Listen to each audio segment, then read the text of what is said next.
something this year. Ooh, what if we make Sam Darnold good?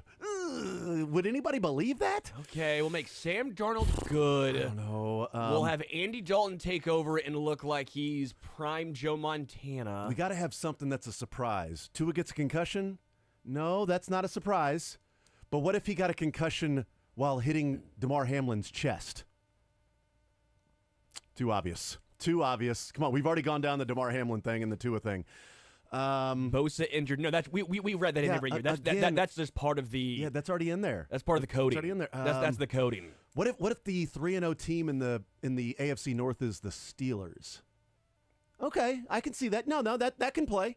That can play. What if we got Aaron Rodgers injured early in the season? We already did that. Okay, all right, middle season. We'll see. Let's wait a little bit there. Ooh, what if we have the NFL refs help the Chiefs win?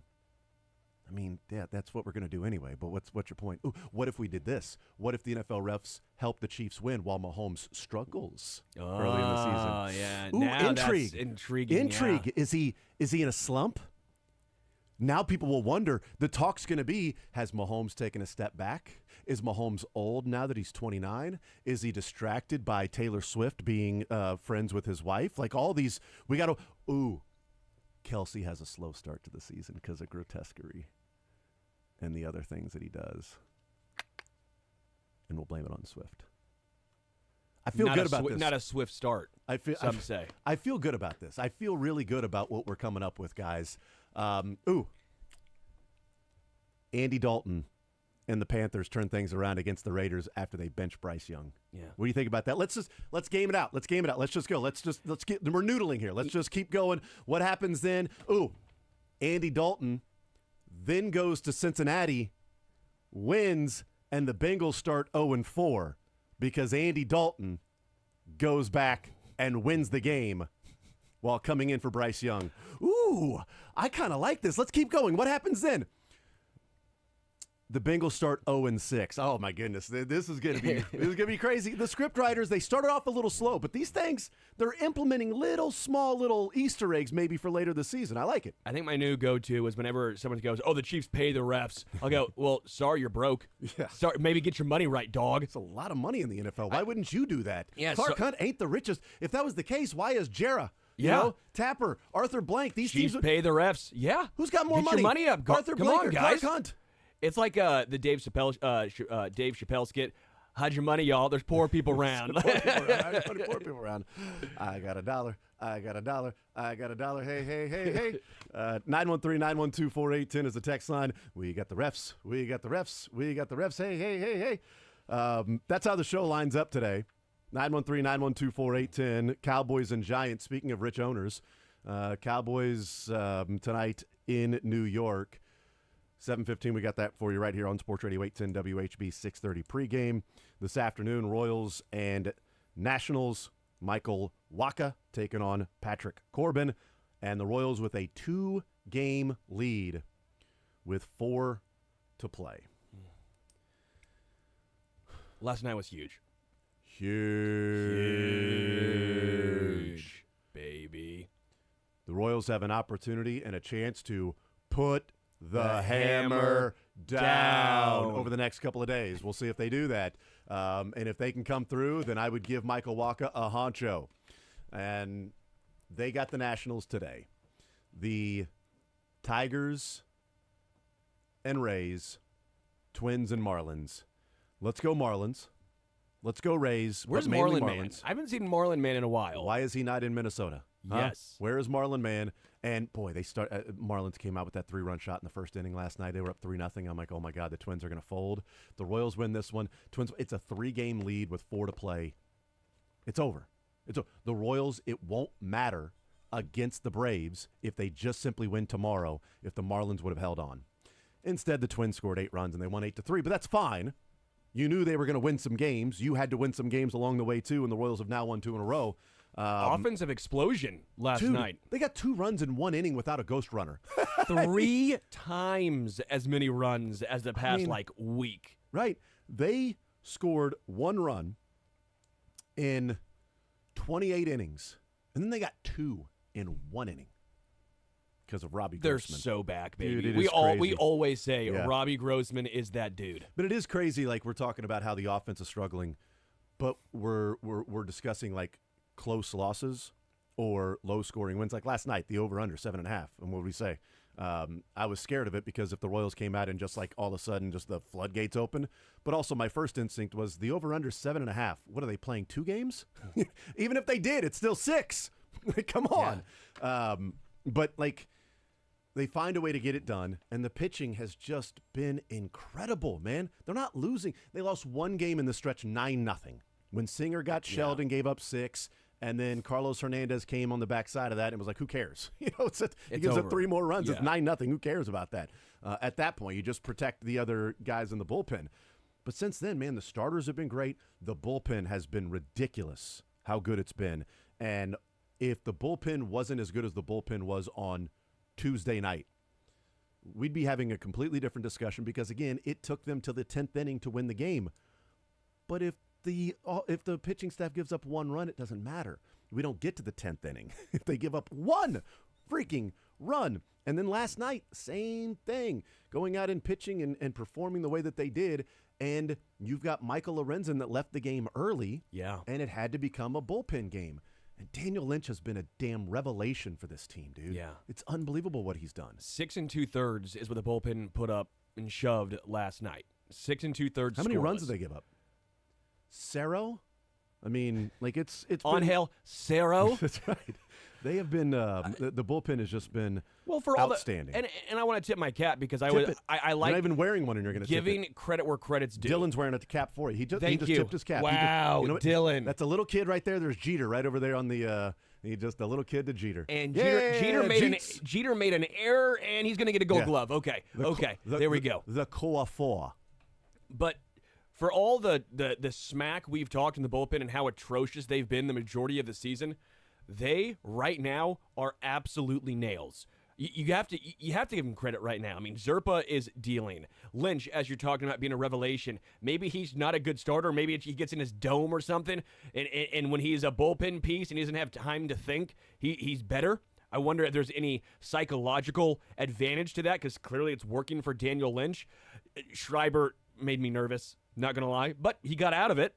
Sam Long back to being a good version of Sam Long, which is huge for the bullpen. Huge. And then Lucas Erceg is Lucas Erceg. Yeah. Do you know the last time non-Carlos Hernandez on Saturday, he gave up 3 runs.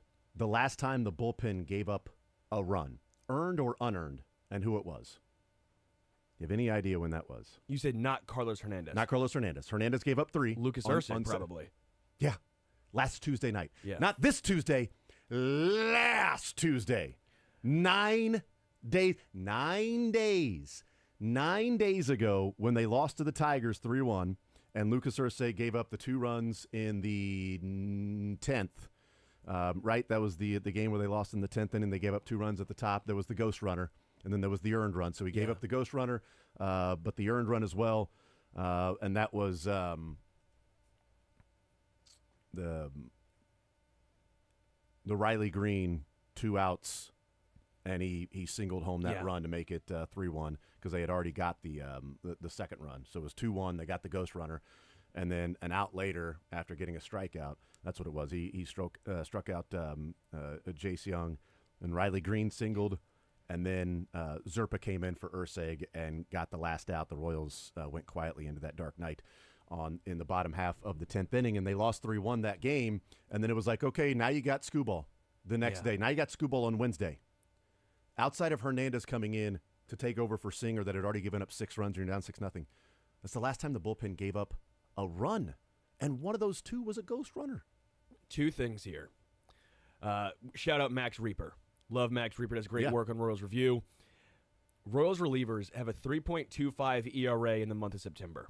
Their fielding independent pitching is 2.75, which is 3rd best in all of baseball. The three almost felt like it was inflated from what we've seen. But again, you've got some guys that have gone out there and then early on and he points this out. He goes, "What's changed? Addition by subtraction. No more Nick Anderson, obviously. Yeah. Will Smith and Stratton have been placed the entire month on the IL. Yep. James MacArthur is on the IL. So basically, your 3 pitchers who were getting shelled, they're not pitching anymore. Schreiber's back. Lynch is awesome. Bubic is awesome. Yes. So those are 3 guys that early in the season when Schreiber was on the IL, Lynch was in the minors, and Bubic was being used sparingly, you had more Stratton, more Anderson, more Will Smith. And that meant more runs being given up by the bullpen. And you also traded for Urseg. If we're looking at, I know he's talking about September, but getting Urseg to start August has obviously been huge, and this is a big part of how they will win games in the postseason, assuming they get there, take care of business. This is how they'll win games: is 2-1, like 1-0, 2-1, 3-2.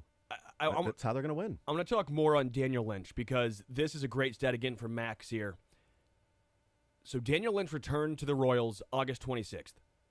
He's pitched 18 2/3 innings. That's right. Do you know how many runs he's given up? I just looked it up, so I okay. Yeah, I wouldn't be because Dylan, you were talking about that. Do you know how many runs since Daniel Lynch got called up on August 26th? He's pitched 18 2/3 innings. How many runs? Don't look at my screen. Dylan? Since when? Sorry. August 26th, 18 2/3 innings. How many runs has he given up? 18. A run per. No, Daniel Lynch. Yeah. Since August? Since August 20, since he came back from the what? My bad. Since he's been balling. 2. 0. He has not given up a single run, and opponents are hitting 113, on base 167, and slugging 145. He has also struck out 31.8% of all batters he has faced in that time frame. So 18 innings, right? 2/3, almost 19. So 18 innings, 18 2/3. So 18.2. He's given up a total of 11 base runners. That's barely a half whip. And he's got 21 strikeouts and 4 walks. 21 strikeouts, 4 walks in the 18 2/3. He's just now a bullpen guy. Because he was getting shelled. He was starting. He went 5 innings, gave up 3 runs. 4 innings, gave up 8 runs. 6 2/3, gave up 6. Sent down June 12th. Came back as a guy in the bullpen only. And this is what he's done. I'm not going to say Wade Davis. Then don't say it. But Luke you just said Luke it. Hochevar, maybe? Right, yeah, that would be a better one. I think Luke Hochevar. Yeah, and here's the thing. We look at that 2018 draft, and for a long while it was like, what a failure. These were the pitchers that you guys were talking about, that this was going to be the difference for the Royals now. Your entire organization moving forward was on the right and left arms of Singer, Bubic, Lynch, and Kowar. Those were the 4. Well, think about it now.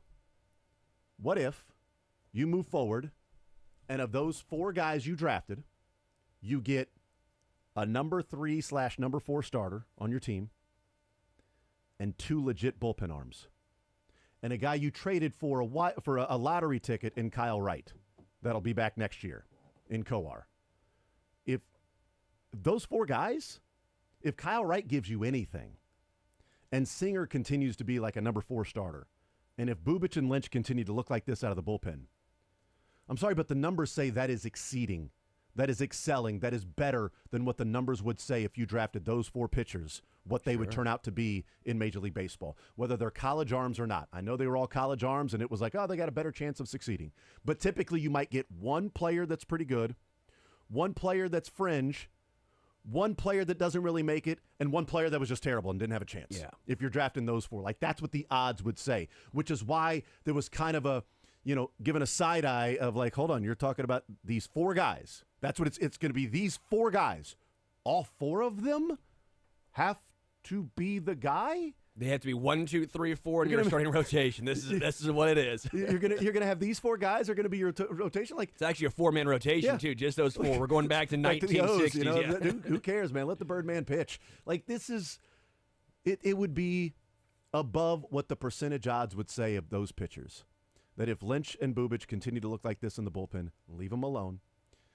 And Singer, we know he's hot and cold. Okay, he's not an ace. He's not a number 2. He's at the top end when he's on.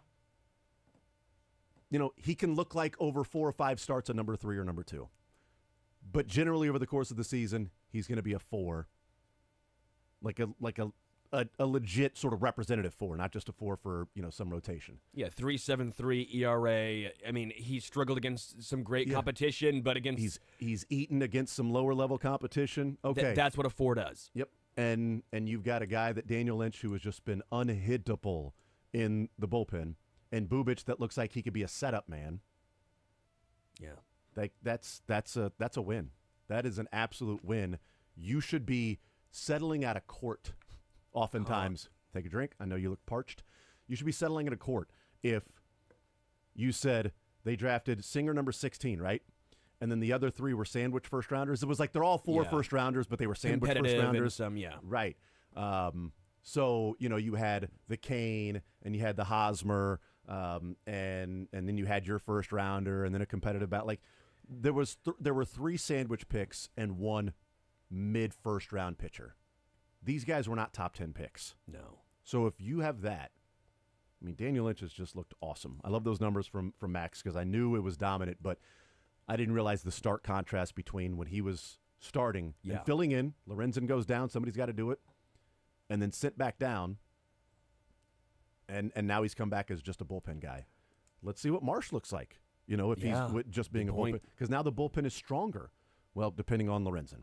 Let's hear from Michael Lorenzen real quick, and then we'll take a break, and I want to get into what happens now, how the Braves and Mets may have screwed the Royals this weekend. We'll get into that, sort of an unlucky scenario, potentially, for the Royals this weekend. We'll see. Here's Michael Lorenzen. He left the game early. Daniel Lynch came in and did what he had to do. Lorenzen called the trainer out. Here's what he had to say last night in the clubhouse there in Washington about that hamstring. I felt great, to be honest. My delivery felt great. Stuff felt great. So really happy about that. And I just felt like I could tell my leg reached its limit, and I didn't want to push it.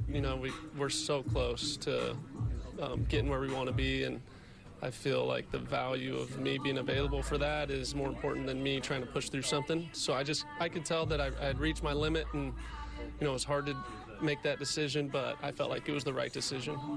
Can you explain what that feels like? You're not re-aggravating anything, but you just feel less strong, or like?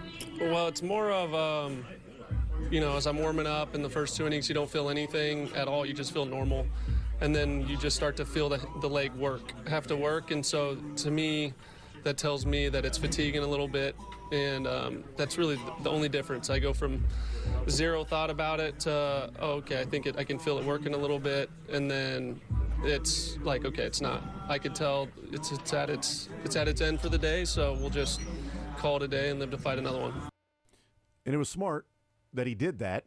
It could have been disastrous if you're in a pennant chase and you have to leave after 2 innings and somebody comes in, especially if that guy goes and gets shelled. So that's why, shout out Daniel Lynch, as we're talking about. Give him his flowers and a hat tip of the cap to Daniel Lynch for coming in and doing that. And tip of the cap for Michael Lorenzen recognizing that. He's a veteran. I wonder if he would have recognized that when he actually heard it the first time and didn't go back out to the mound and pitch a couple of more times and then really feel it pull on that last pitch. And it was like, okay. Man who's learned. Yep, okay. Well, that was dumb. I should have just taken myself out of the game instead of pitching another batter and a half because he was pitching fine in that next batter, and then all of a sudden he felt it pretty bad, and then he left. That might have been the final straw for that hamstring. Going, look, man, I'm holding on. Okay, you're slipping. Okay, you're slipping, and he felt it last night. Interesting way he describes it. First 2 innings didn't feel anything. Third inning, it was working a little bit. I could feel it. I could feel the hamstring and the leg working more. Need to get out of here. There are bigger things ahead of us. Also, hey, we won last night. We've got the lead. I do wonder what this means for him, though. I assume he's bullpen in either way, so it probably doesn't last matter. Time he's going to start this, he'll be in the bullpen. It may be the last time he pitches for the Royals. I mean, honestly, you won't need him. He's not going to pitch the next 4 games. Well, they might need him in the ALCS. That's a good call.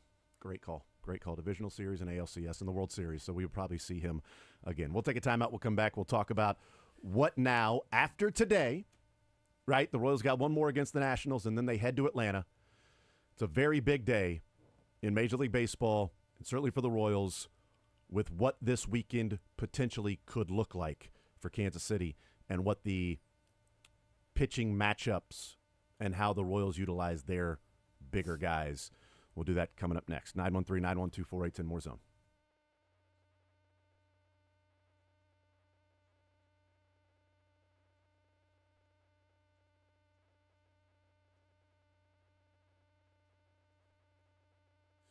All right, guys, if you're in your late 30s, mid-30s, in your 40s, 50s, and maybe you don't feel the same way that you used to, maybe you've got decreased energy, unproductive workouts, maybe you just don't have the motivation to go and work out, brain fog, maybe there's less production happening at work, daydreaming a little bit more, whatever it might be, if you don't feel the way that maybe you did in your 20s or early 30s, those things could be linked to low testosterone. If you're curious, maybe it is low T, maybe it's not. Best way is just to simply go and figure it out. Heartland Men's Health will help you with that. You can schedule a consult with Heartland Men's Health. They'll do your lab work. They'll have your results within 30 minutes. A licensed medical provider will review your results with you, discuss your options, and help you make the decision together with their medical team.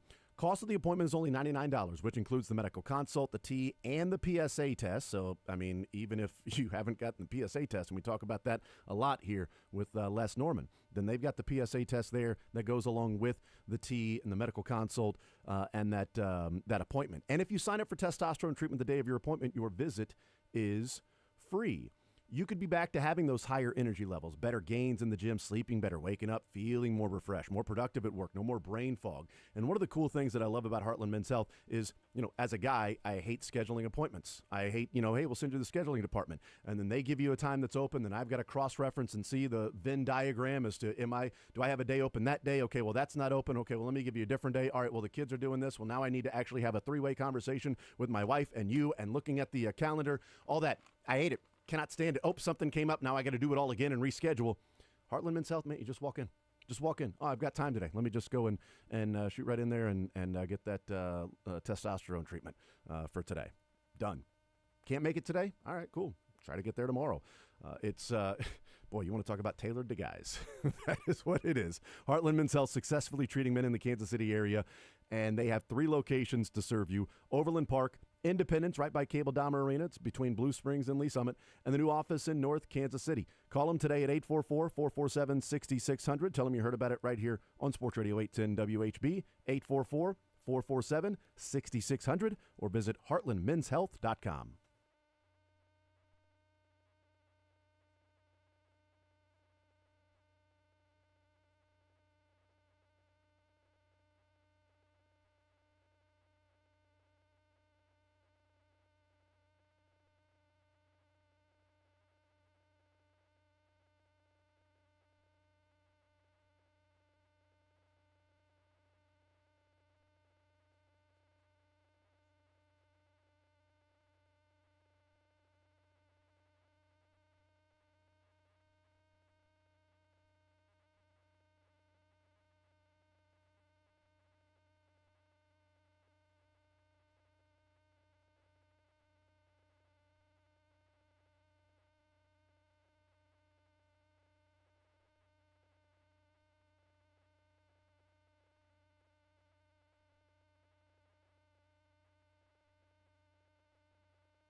All right, we continue right here on Sports Radio 810 WHB. Jason Anderson with you, Sterling Holmes, Dylan Michaels.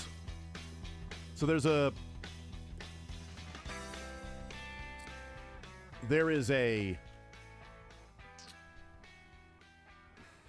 tough decision that's going to be made by Brian Snitker, the Atlanta Braves manager.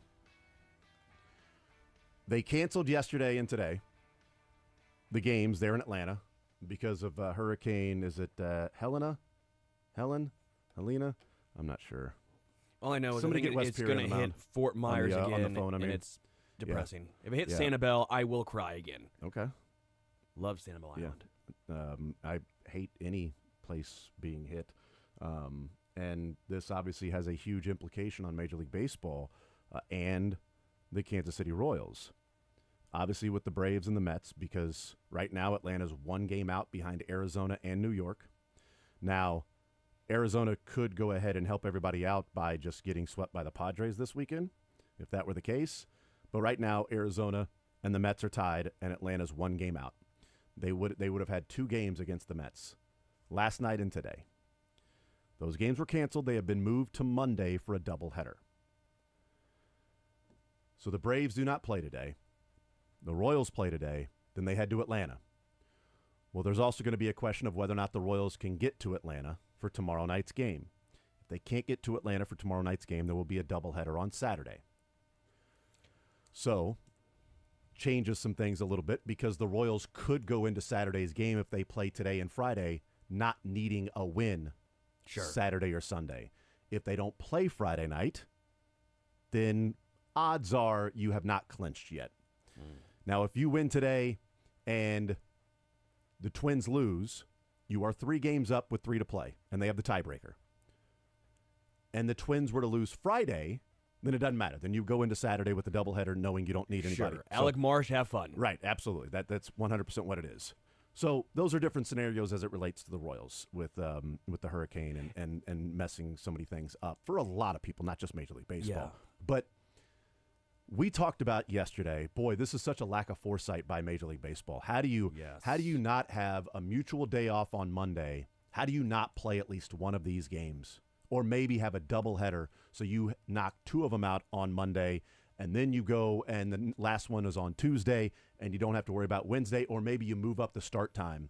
Even though they were talking about moving up the start time yesterday to get one of them in, but it started pouring in Atlanta at noon. It would not have mattered. I don't get why the wild card. And also, why is the season end and you're immediately into the wild card? You think you would have some They foresight? just want to get rolling. I was man. going to say, I get we're it. asking Rob Manfred to have foresight, remember? Well, I get it, that's but why they just have in Monday case off, just in case. They have Monday I off get for that, this. but like, you would think when you have 162 games to get in. This was Rob Manfred should have stepped in and said, I'm going to actually pull this, executive decision, and this is what we are going to do. You guys are playing a doubleheader on Monday. You guys are going to play one of these games on Monday. You're not going to play on Thursday. But the Braves, a neutral site game. right. So the Braves, they were approached about this.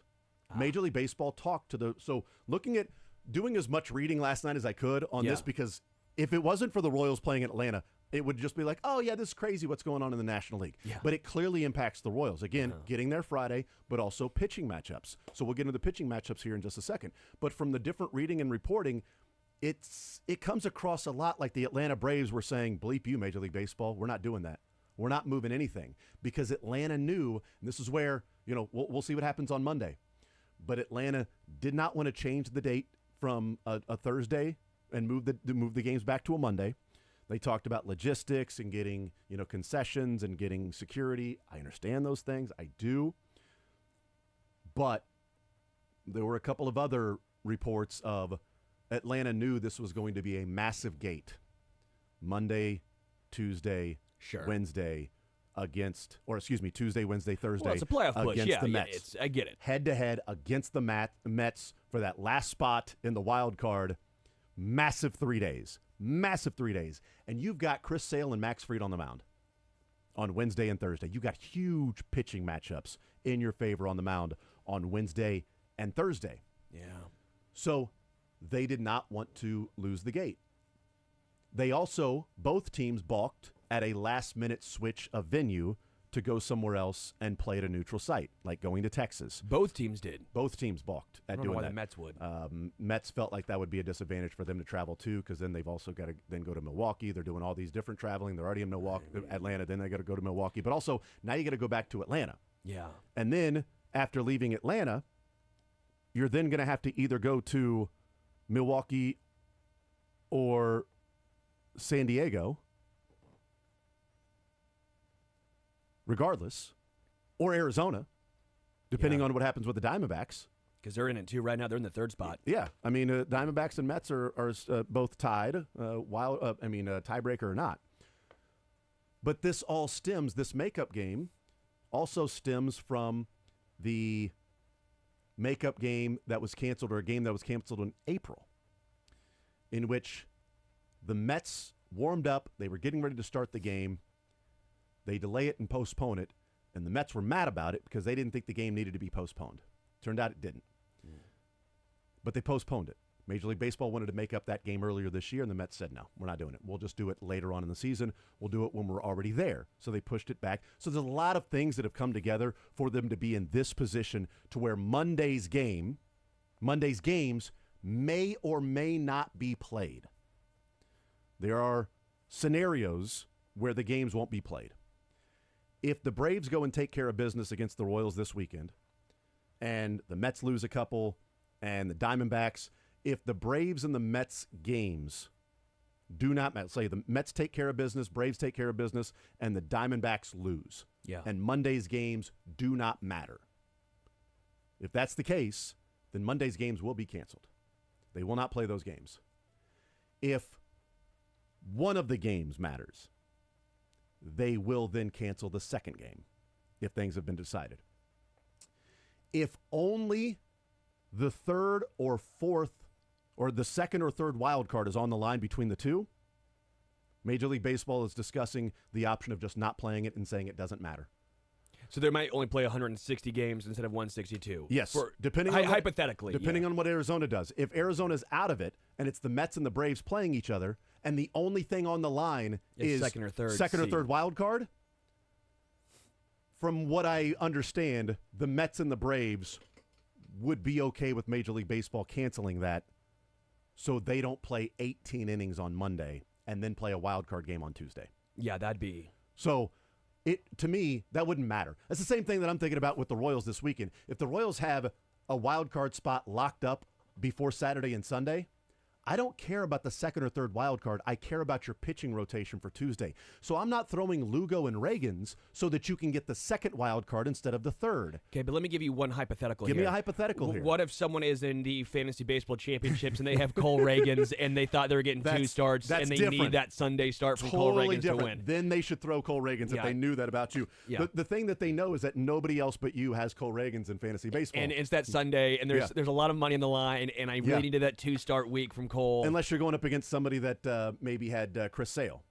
Nobody cares. Because then they were hoping maybe Chris Sale could pitch Wednesday and Sunday. Oh, no, I became my own meme. The thing where no one cares about your fantasy team, your dream, or what you shot in golf. That's exactly right, yes. But if you're going up against somebody that had Chris Sale, then that's not going to work out for them, because there is a scenario where Chris Sale doesn't even pitch again this regular season. Wait, I think I am going against Chris Sale. That's great. Nobody cares. But the scenario with Chris Sale not pitching, and this is where Brian Snitker is going to have to figure something out, and this is where it affects the Royals besides travel. Chris Sale and Max Fried were supposed to pitch yesterday and today, which meant that the Royals, in a crucial final 3 games of the season, would not face the 2 best pitchers for the Braves. They did not pitch, obviously. So now Snitker has to decide. Do I throw Chris Sale and Max Fried on Friday and Saturday against the Royals, or do I save them for what is probably the most crucial series that, let's be honest, odds are those games on Monday are going to matter? And do I throw Chris Sale and Max Fried those days so I can beat the Mets and get into the playoffs, because it doesn't matter my seeding and who I've got pitching on Tuesday if I'm not in the playoffs? That's a decision he has to make. I'm hoping he says, we'll take our chances with somebody besides Sale and Fried on Friday and Saturday, and those guys will be ready to go on Monday. I hope that's the case. I don't think it's the case. I think the Royals are going to see Chris Sale and Max Fried Friday and Saturday, which impacts them because now those games become exponentially more tougher to win, which puts a greater emphasis on today for the Royals to win. It becomes, if Snitker throws Snail and Fried this weekend, I almost feel like today's a must-win. Like, legit, I feel like today's, because the Orioles will have nothing to play for. The Orioles against the Twins this weekend are set in their spot. They can't catch the Yankees, and they ain't losing the number 1 wild card. So the Orioles' weekend will be about setting up the rotation and resting their bullpen, while the Royals are playing the Braves that may be throwing their top 2 pitchers because they didn't throw against the Mets because Major League Baseball couldn't convince the Mets and the Braves to throw a doubleheader on Monday to avoid Wednesday and Thursday when a freaking hurricane was coming. We all knew the hurricane was arriving on Wednesday. You just didn't know what time it was, and the Braves did not even agree to move up the start time on Wednesday. It wouldn't have mattered in the end because, again, it started. The skies opened up at noon, so it would not have mattered. But they didn't even want to move the start time. So it's the Royals are right in the middle of this mess, and it could come back to bite the Royals if they don't take care of business today and the Twins do. Yeah. You go into this weekend with a 1-game lead, and the Twins have the tiebreaker. And you're facing the Braves for 3 that are in must-win situation, and the Twins are facing the Orioles at home, where, again, the Orioles are resting their players, resting their bullpen, resting their starters to get ready for the wild card series because they are locked into their spot. I will also point out Chris Sale has a career 2.66 ERA in 36 appearances against the Royals. So, yeah. And he's pitching better this year than he's pitched in a while. And that's his career against the again. This goes back to 2010. Yeah, he also has 2 saves. Yeah, different players though. That's the only saving grace is that era of Chris Sale was facing the 2015 era Royals. The 2010 to and he was still that good. Well, I'm saying though, like the familiarity is different. I see what you're saying, yeah. But, I mean, he's been nails. No, to your point, he's better than – I mean, he might have won a Cy Young during that stretch with the White Sox, but I agree. He's pitching just as good, if not better, than that stretch. Yeah. We'll take a timeout. We'll come back, continue rolling more zone next.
want to clarify this, 913-912-4810, just in case others interpret it this way, because the text says, all I hear is we had to play Sale anyway, so we're going to face Sale as expected. No, Sale was going to pitch last night. Fried was going to pitch today. Those games got canceled. So now the regular rotation would be Sale pitching tomorrow night against the Royals and Fried pitching Saturday against the Royals. Unless Snitker saves them because they were supposed to start against the Mets. They had that set up to where they would go against the Mets. The Mets doubleheader is Monday, so does he save them for that? Texas. So Atlanta wanted the gate from the 2 games, but if they get canceled on Monday, they don't get the gate from either game, while yesterday had the option of at least playing one game and getting the gate from it. Essentially. Tex says, but wait, you guys are forgetting that the refs will make sure the Kansas City Royals win, right? It's all about KC? That's right. They'll make sure that they figure out a way to win for Patrick Mahomes.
Here on Sports Radio 810 WHB, Jason Anderson with you. Sterling Holmes, Dylan Michaels heading up until 2 o'clock. We'll hear from the Chiefs coming up later on this hour. Right now, let's talk some Chiefs football. KCSN.substack.com, KC Laboratory Podcast, KC Sports Network's Matt Lane joining us here in the zone. Matt, what is up, sir? How are you?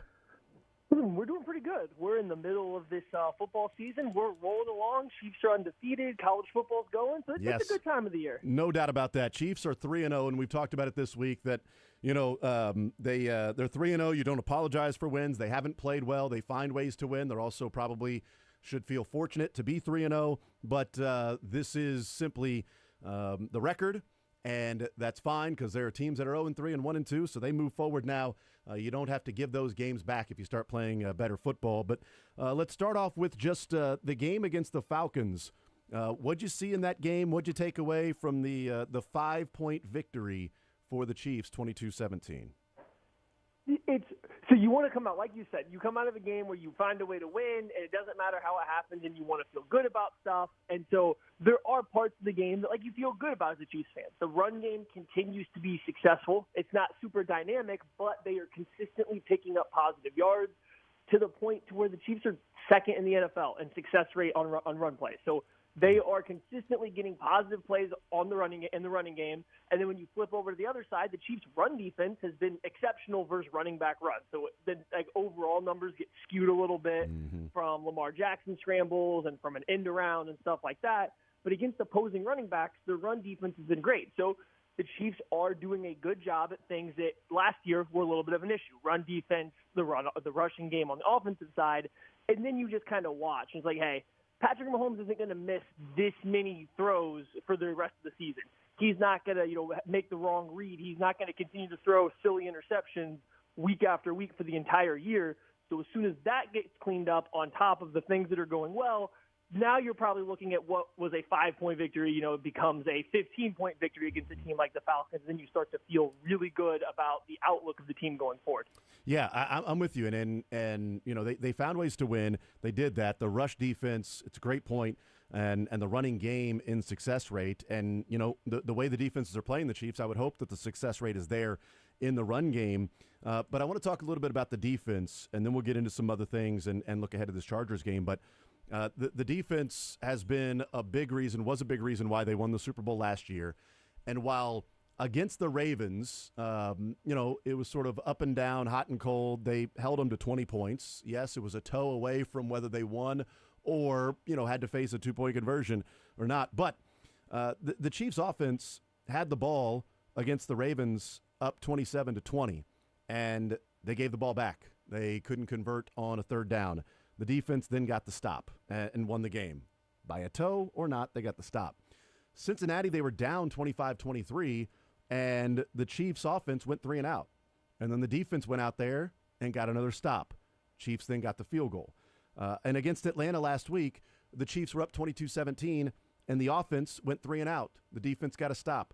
The offense went 3 and out. The defense got a stop. There's a little bit of the same script as last year, right? And we thought the offense was going to be a whole lot better. But it kind of feels like the way, no matter what we've talked about in the offseason, Matt, the way this season has gone through 3 games, there's a very similar feel to what they did a year ago. Yeah, the way they are finding out how to win games, the way they eventually win the football game in the fourth quarter is definitely the exact same as what it has been last year. The offense has a chance to put the game away. They maybe can't do it. Maybe it's only a field goal, whatever it may be. It puts the defense back out there last in an important position to make a big stop. And just like last year, the defense so far this year has come up big in all of those situations. Now, I will say, when watching the Chiefs games, it feels like the defense is playing pretty good. You can poke holes in the pass rush still being mostly centered around Chris Jones. You can say that there maybe are holes in this team's ability to cover running backs or tight ends in the pass game. The cornerback 2-3 might be a question. There's a little more holes this year, but when you watch it, it feels like they've done a pretty good job on the defensive side. Then you go look at all the advanced metrics and whether you want to look at success rate, EPA, anything, points given up. The defense isn't grading out that well when you kind of dive into it. But watching that never feels like an issue. And then when they're going to come up big at the end of every single game, I think you kind of start to brush some of that stuff away and say, okay, maybe some of the stuff they're giving up is kind of what they're trying to. It's a little bit more bend, don't break this year, it seems like, at least as the season is starting. You expect Spagnuolo to get better as the year goes on, and I think we've already seen that in crunch time of all these games. The defense is making the right plays at the right time to help win the game. So very similar to the script last year. I don't know if the defense will be as dominant, from start to finish of a game or a season as they were last year, but they clearly still have that pitch in their back pocket. They can still come out and win the game on the back of the defense, and they've kind of asked them to close out every single game so far. Yeah, and you mentioned like the designed runs, not just like Lamar Jackson skews some things with his running ability on pass plays and all the yards he picked up on scrambles, which goes against a rushing defense but isn't really the truest intent of how you're grading a rushing defense. With Derrick Henry, Zach Moss, and Bijan Robinson, the three main ball carriers for the three teams they have faced, it's 41 carries for 111 yards, so 2.7 yards per attempt in this rush defense. And I would say that, they're also like the rushing defense is not when the team's up by like 17 points, right? Like these are games where the other team is going, yeah, we're going to run the football. We need to run the football. We need to control the clock, limit the possessions, play some ball control, and use the guys that, Bijan Robinson, the star for the Falcons, Derrick Henry in the running game for the Ravens, a big deal with that. And this run defense has come through, and they've looked pretty good. And I'm with you. The pass rush certainly in situations can be better. But I've been really impressed with what I've seen so far from the run defense, and I think that has staying power because of the play of some guys that maybe are unheralded, but guys that have stepped up and played some good football so far, and Nick Bolton looking healthy, at least this last game against the Atlanta. Yeah, and that's when you go look at the run game too. Not only are they giving up less than 3 yards per carry, but they've done it against different styles of offense, which is a good feather in the cap. You look at the Ravens have already kind of adjusted, but you look at the beginning and it was a lot of read option stuff, right? And so, maybe Lamar Jackson pulling some of these reads and picking up positive yards should count a little bit against the defense because of how they played it, but still, that's a certain type of rushing game. Then the Bengals are, a little bit more similar to the Chiefs and what they're running. It's a lot more inside zone. It's going to be a lot of stuff coming out of the gun, even though they did go under center a little more, but it's just a little different. And so that's a different rushing attack. Then the Falcons are heavily reliant on outside zone, and the Chiefs absolutely sniffed that out all week leading up to the game. Shut it. I mean, it was such a big talking point that Collinsworth brought it up like 5 times on the broadcast. So they've just seen all these different types of rushing attacks, been able to slow them all down. They're obviously going to have another big test, in this upcoming game against the Chargers, which are definitely a lot more downhill, a little bit more physical than some of the past couple run games that they've seen so far this year. So they'll keep getting tested, but so far it's looked really good. I think that it's not even – you said it right. It's like a lot of guys are playing very good, guys that maybe are flying under the radar. I don't know if there's a single, dominant player that they've had first round outside of – Leo Chenal, and it's a limited sample size for him. It's not like he's out there on every single rundown or anything like that. In fact, he barely played against the Falcons compared to the previous weeks.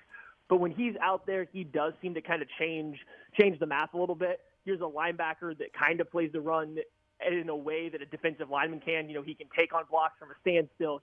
He's withstood double teams this year. So outside of him, it's just a lot of guys that are playing solid assignment sound football versus the run, which is not something that I think the Chiefs have always done, even under Steve Spagnuolo, even though he's tried to get them trending in that direction. Yeah, Leo Chenal, I wondered when they drafted him how they were going to use him. Is this a guy that's going to take over for Nick Bolton? Is he going to take over for, his profile athletically was like, oh my goodness, this is off the charts. Maybe he's going to take over for Willie Gay and cover ground. And then you watch the tape, and you're like, no, he's more of a straight line guy. So how are they going to use him?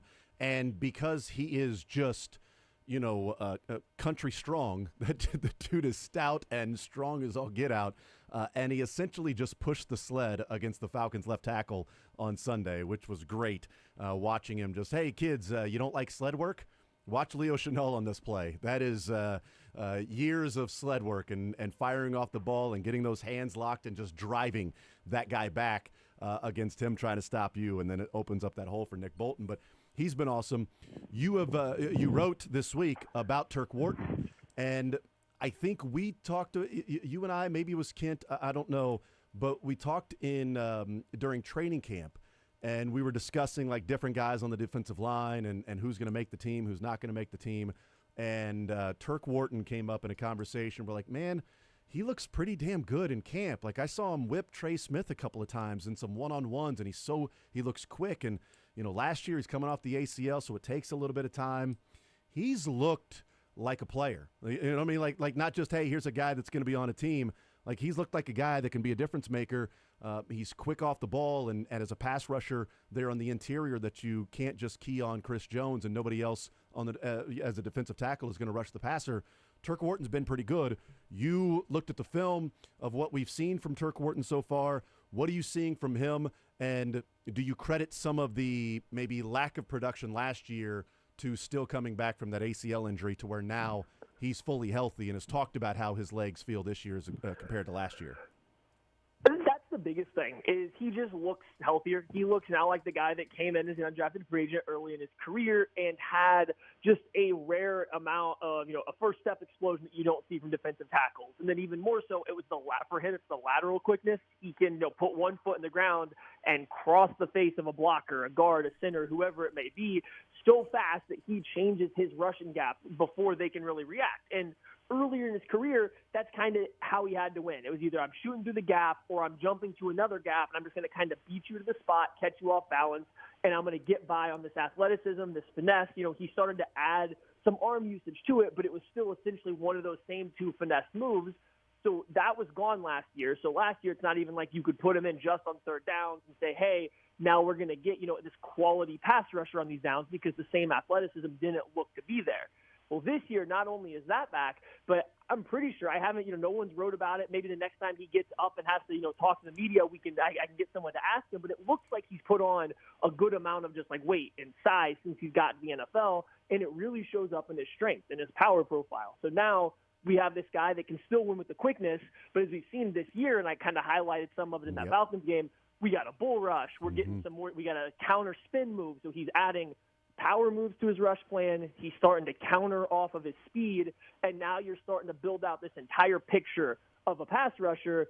And now when Chris Jones gets double-teamed, you leave Tershawn Wharton one-on-one. Yeah, that's an easier matchup, but he's still entirely one-on-one, but he has this full pass rush arsenal that he can beat that guy across from him. And I think you're starting to see those come in big moments. They're starting to come a little bit more consistently.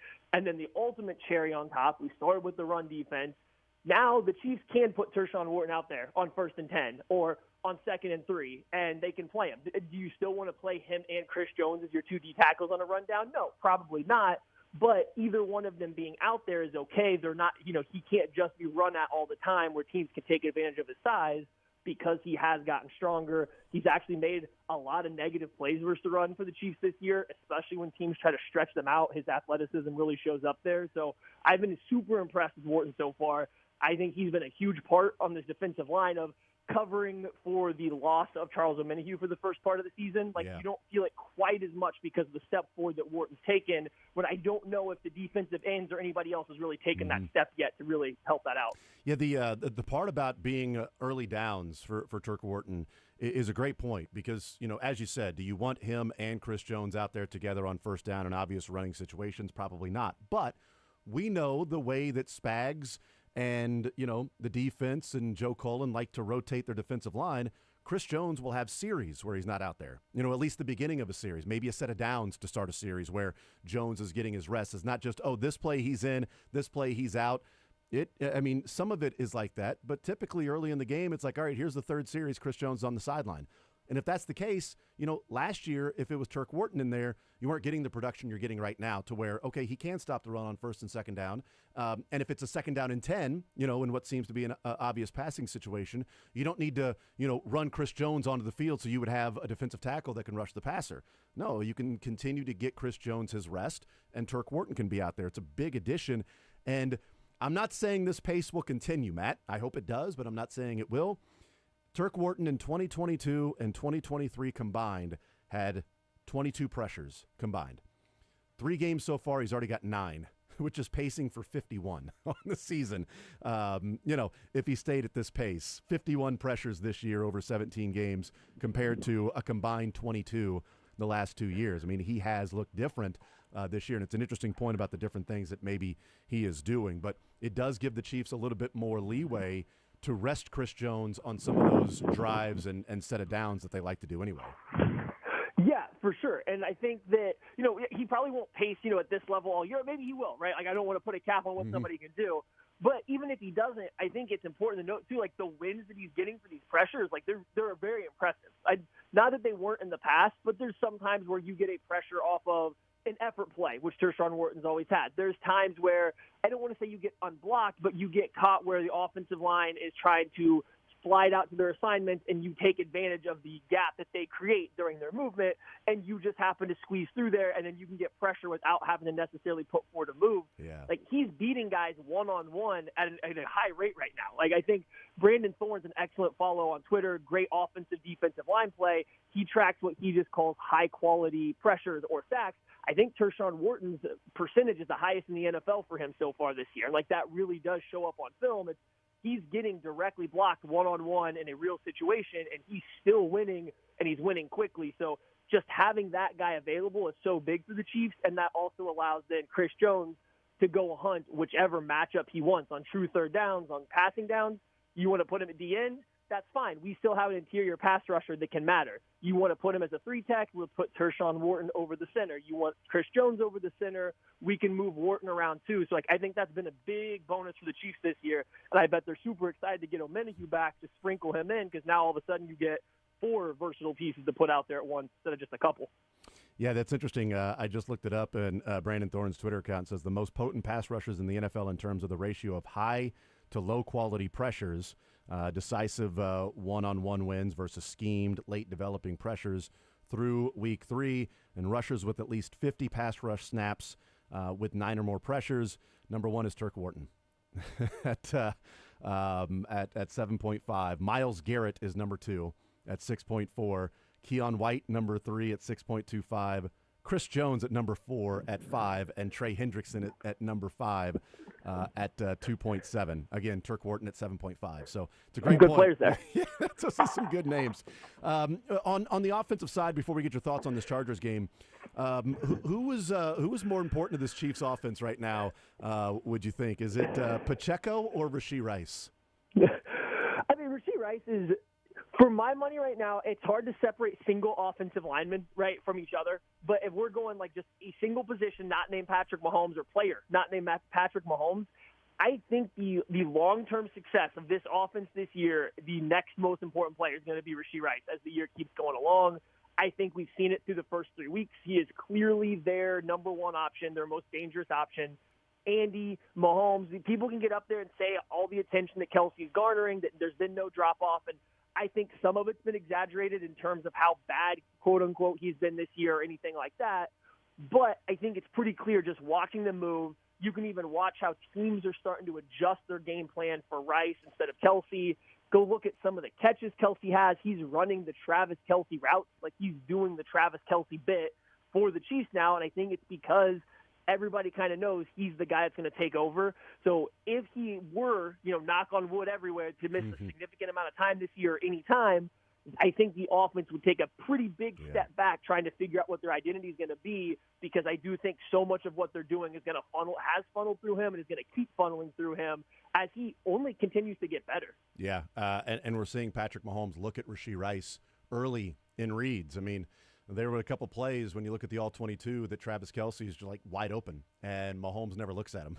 He throws to Rice or somebody else. And then against Baltimore, I mean, Patrick Mahomes said that, I should have on the play that was knocked down at the line of scrimmage. I think the one where maybe he the interception when he tried to force it to Rashee Rice or whatever. And he said, I was waiting for Rice to come open. I should have just thrown it to Kelce. When he was like, what?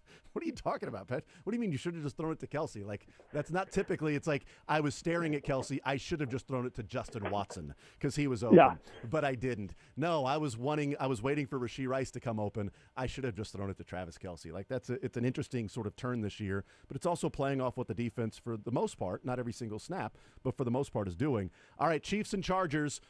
This is a 7.5 point spread now. It's gone down a point towards LA, 8.5 now to 7.5. What do you think happens this weekend, and if you have a score in mind? This game is crazy to predict because, I look at the teams on paper, and the Chiefs are clearly a more talented team. They are a better team. I think the Chargers are going the right direction. So talk again in 2 to 3 years when Harbaugh really has his team and everything set, and this gets to be scarier. But, on paper coming into the year, I just didn't think or don't think the Chargers kind of have the talent to match up with the Chiefs. You look at who they've played so far, they haven't really played any good teams. The first time they really get challenges against the Steelers and they drop that game. So it looks like on paper the Chiefs should win. Oh, and then by the way, like half their team isn't practicing and might not play. Joe Alt, Rashawn Slater, Justin Herbert, Derwin James isn't going to play. Joey Bosa, like all these guys are questionable. And it looks like the Chiefs should come in and walk all over the Chargers, especially because Harbaugh's the kind of coach that doesn't typically, throw a crazy playbook at you. He's not going to say, we need to win this game. Let me change up everything we do and try to surprise you. He just wants to do what he wants to do and see if that grinds teams down. So, it just seems like the Chiefs should win big. However, I've watched the Chiefs for enough of my life now, especially under this Andy Reid, Patrick Mahomes combo. This is somehow a game that they're going to win 26-24. We're all going to be sitting on the edge of our seats. It's close for no reason other than the Chiefs shooting themselves in the foot because that's what they like to do. I think the Chiefs are trying to hold on till the bye week, and then they can recenter like they do most years. It just usually comes in week 10, week 12, not this early in the year. So I think they're better. I think they win. I just think it's a lot closer than it will need to be given the talent of the teams. So you're saying the Chiefs win a close game? Wow, I don't know, Matt. I think you're a little crazy there, a little crazy there, guy. It is so a game that they should win big, but then they make a bunch of mistakes and then have to win close. I know that's not happened to them. It's that's just not what we're used to seeing. We'll find out if we can all make it through that game if it's something completely different like that. Matt Lane, KC Laboratory Podcast, KC Sports Network. Go check out that piece on Turk Wharton. It's really interesting, all the different things that he's incorporated this year and your breakdown of that. Matt, you're the man. Appreciate it, sir. Enjoy the game. We will talk in a couple of weeks. Thank you guys for having me on. Go Chiefs. Absolutely. There's Matt Lane joining us. He's got the Chiefs winning, but not a closer win for the Chiefs than some people would have expected.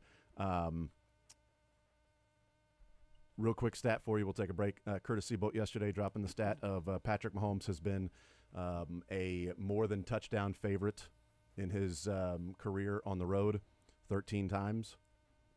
More than a touchdown favorite. The Chiefs, it's kind of surprising, actually, so a little worried about the game.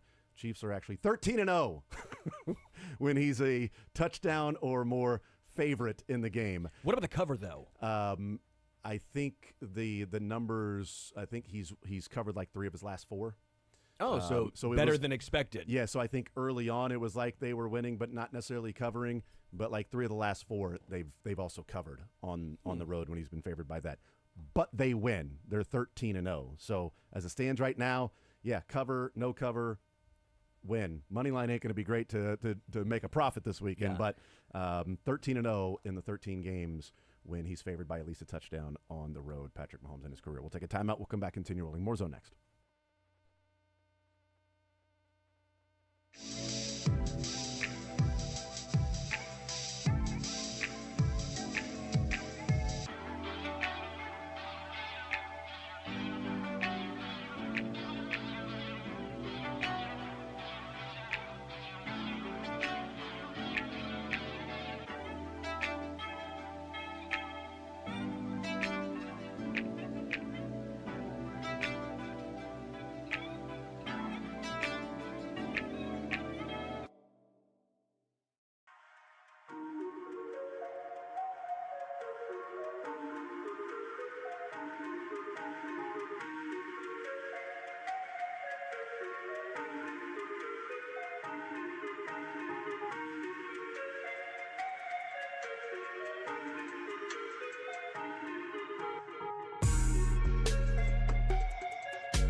from the Kansas City Chiefs coming up 10 minutes from now.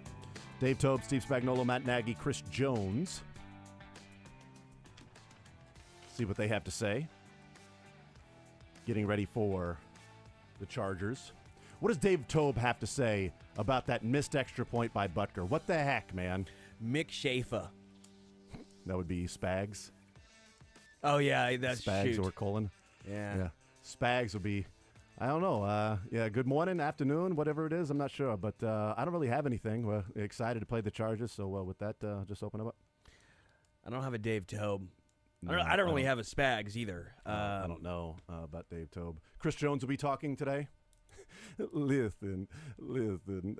I want that sack, but no, the listen. That sack was mine. Why did you get a little Christopher Walken in there at some point? That last one. It was like Chris Yes, I Jones know. mixed with Christopher Walken. It's just the listen. That sack. I want that sack, but no. Listen. All right, so Chris Jones will be coming up in a little bit too. I don't know. Are we sure we're not going to have you do all this the whole time and I just? have no idea. I can only do that. It's very limited. Listen and sack. What about Big Macs for sacks? I don't know. I'd have to practice that one. I don't want to try it live on the air. Big Macs for sacks. No, but listen.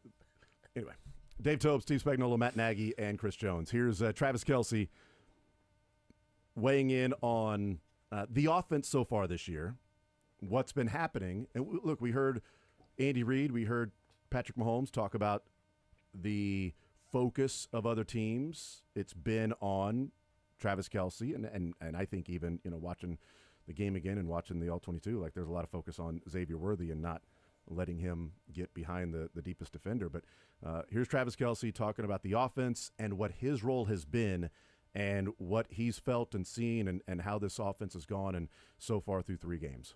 Pat said it. Coach Reid said it. We're finding ways to win games, and we're not playing our best football. Everybody can clean it up. I think everyone saw my drop in the fourth quarter, that crucial third down, just trying to do too much before putting the ball away. And that's probably the biggest thing for me is making the play in big-time moments like that. I think with how defenses are playing us right now, I'm not really getting a lot of opportunities to make plays down the field, but not using that as an excuse moving forward, still trying to, make sure that I can help the team out in that regard, knowing that I've been that weapon for us in the past. And moving forward, it's just, everyone's just tweaking their game in the right direction. And we know what we have to do to get better this week, going out west to play the Chargers. And It like I'm not getting caught up in getting the targets and all that. I just want to have a successful offense.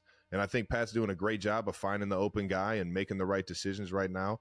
And we just have to keep finding, it's a new offense, new players, new pieces, and we're just finding, how to have success throughout the season. And as an offense, you're going to go through these ups and downs throughout the season.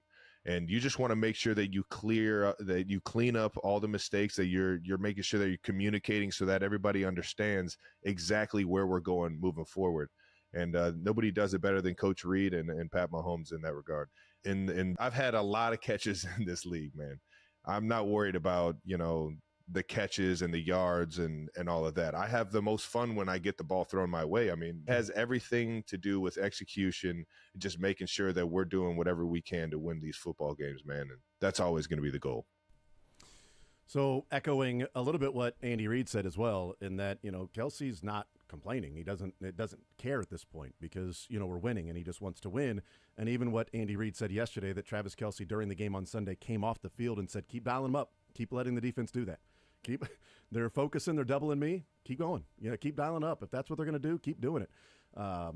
We'll hear a couple more from Travis Kelce. He weighed in on Rashee Rice and the defense and the Chargers game. Let's hear the one real quick before we take a break. Let's hear about him talking about Rashee Rice because, I mentioned with Matt Lane, who's more important to this offense, Isaiah Pacheco or Rashee Rice before the season. I don't know what the answer would have been, but watching Pacheco go down and Steele fill in and watching the offense and what we would imagine it would look like without Rashee Rice's 200 yards after the catch. Here's Travis Kelce weighing in on what has gone on these first 3 games of the season with Rashee Rice. He's rolling right now, man. I couldn't be happier for the guy. You want to talk about one of the hardest workers in the building, man. Week in, week out, day in, day out. He is out there busting his ass in practice. And I'll tell you what, man, he's getting rewarded with the way he's playing right now. And he's the charge right now. He's the front runner in terms of like who we're trying to get the ball in his hands. Every single time he touches the ball, he's breaking tackles. He's finding a way to get the ball. He's finding a way to get first downs. He's doing an unbelievable job in terms of blocking and just helping the rest of his teammates out when they got the rock. And it's just, he's playing, selfless football. And I couldn't be happy for her right now. I know that Isaiah Pacheco has a particular set of skills like Liam Neeson, skills that he's perfected over years of beating down defenses like the opposition. Carson Steele has a pretty decent amount of redundancy in some of the things that Pacheco does. There's nobody on this team that would be able to do what Rashee Rice does if they're as focused as they are on Kelsey and Worthy and giving you the underneath stuff to then catch the ball underneath, but then break a tackle. Leading all wide receivers in tackles missed or forced tackles missed. Leading all wide receivers in yards after the catch. Like, that's not just, you get him the ball underneath and he catches it. It's what he's doing after that. And there's nobody else on this team that can provide that to his level and size and breaking tackles. We'll take a timeout. We'll come back. We'll hear from the coordinators and Chris Jones next.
Jason Anderson with you, Sterling Holmes, Dylan Michaels heading up until 2 o'clock. We got some sports or leisure coming up in the 1 o'clock hour. Leisure.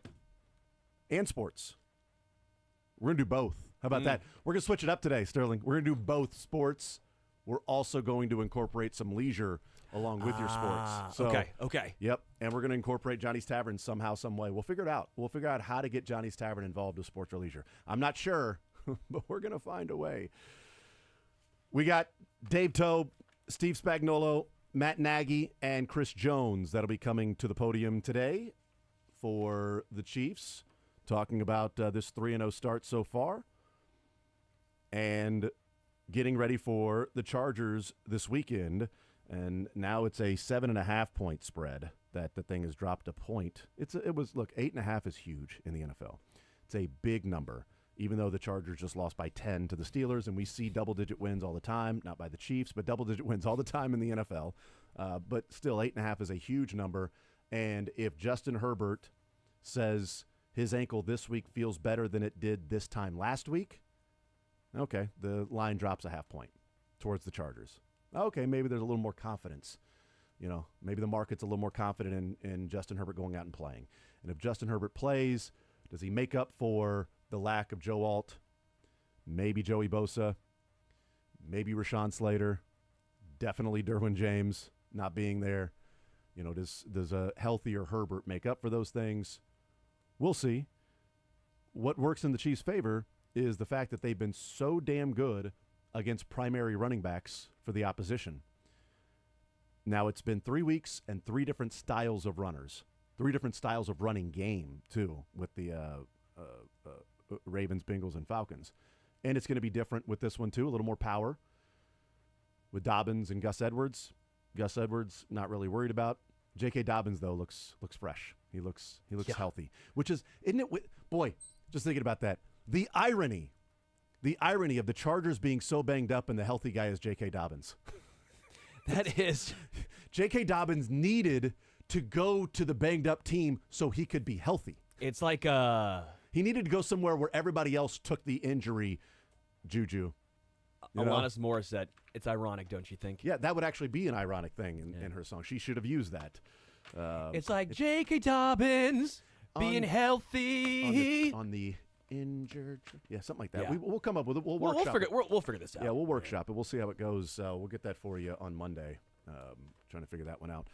But yeah, J.K. Dobbins healthy, and so many other players for this Chargers team not healthy. Travis Kelce also weighed in yesterday and said that he was not too happy that Derwin James isn't playing. He says, he's the best. I always want to go up against the best. Said he should be out there, but I'm not going to get into that. Here's Dave Tobe. Dave, seems like with field goal kicking, 50 yards is kind of the new 40 yards, not just with Butker, but around the league. Yeah, it seems that way. How do you explain that? Like, why are kickers so much better from long range than they were a few years ago? I just think it's the way the game has evolved. I think players are getting stronger across the board, and it just shows the kickers are too. The training, I know Butker does a lot of power training and does a great job with our guys. I know that for sure, and I just think that it's something that can be evaluated all the time. The strength of guys by how far they kick the ball, and it's just showing up. I mean, it's across the board. You feel like this will continue? This trend? Yeah, I mean, it's got to be. I mean, how far can it go? Will be the new 50 in a few years. I don't know. Yeah. Yeah, I mean, it's the guys are getting stronger and stronger. I don't know if the rules are going to change, but I tell you what, there is definitely something to it for sure. You kind of touched on this, but with regard to Butker, has he done a lot to work on his range with weights or whatever? Yeah, he has. Just like I said, I mean, he does a good job with Ryan Reynolds, our strength staff. I mean, they're really into the power lifts, the Olympic lifts, and I really think that's made a big difference, for him. He's really into it. I mean, he's a guy, he's a kicker. I think he power cleans over 300 pounds. It's just unbelievable. So, he's really jumped into that aspect of it. I mean, he covers every aspect of it, really. I mean, he does it all, and he does it all at 100%. That's why he is what he is. Coach, we're about almost a quarter of the way through the season. What's been your takeaway of the kickoff return and like some of the teams that you all are going to be playing in the near future? What have you taken away from what they've been able to do? You see it across the board. I kind of said this last week that if teams will kick to a team and they get it out past the 30, then I guarantee it. The next thing is going to be a touchback. I mean, everybody goes to that. If they don't feel like they could stop them, they go immediately to the touchback. So they try to kick it out of the back or something deep where it makes them come out. It's hard. It's hard to keep them if they catch the ball clean. It's hard to keep them inside the 30. Dave, with Matariza on that one punt leaping up the catch, have you seen as many punters that have that? It was. I mean, he really saved our bacon on that one. I mean, James. I never seen that one time from James. I mean, the whole time that he's been here, and he's been here a long time. But we had a real good rusher on us. We had it, so that was part of it. He let that one get away. But I tell you what, that was something else. I mean, when I saw the snap going, I was like, oh my God. From the sideline, I was standing right there, and then he went up and caught it. And then now the next thing is, can you get it off in time? And the protection held up. They didn't have an all-out rush on, thank God for that. But the protection held up, and then he did a great job of speeding up. It still was a 2.4 to get it off, that's a lot. And he was able to get it out and get a good punt on it. Just save us on that. It was huge in that part of the game. That was. That would have cost the game possibly. I mean, if that thing got over his head there. So, a lot of credit to him. Sorry. What stands out about LA's unit, and how much does it change in head coach? We know these guys well. They changed the head coach, but the special teams coach is the same. Right. So, it's the same that they've had the last couple of years, and does a great job. The guys fly around. They've gotten better and better over the years, and he certainly does an excellent job. Dicker, the kicker, is really good. And J.K. Scott hangs the ball up, punts it to the boundary most of the time. Causes fair catches. They've had 18 punts. I think only 5 returns out of 18 punts. So that says something. Seven fair catches. So he hangs it up. Snapper's good, and then a returner you gotta notice him. Darius Davis, great speed, 4.3 guy, hits it north and south.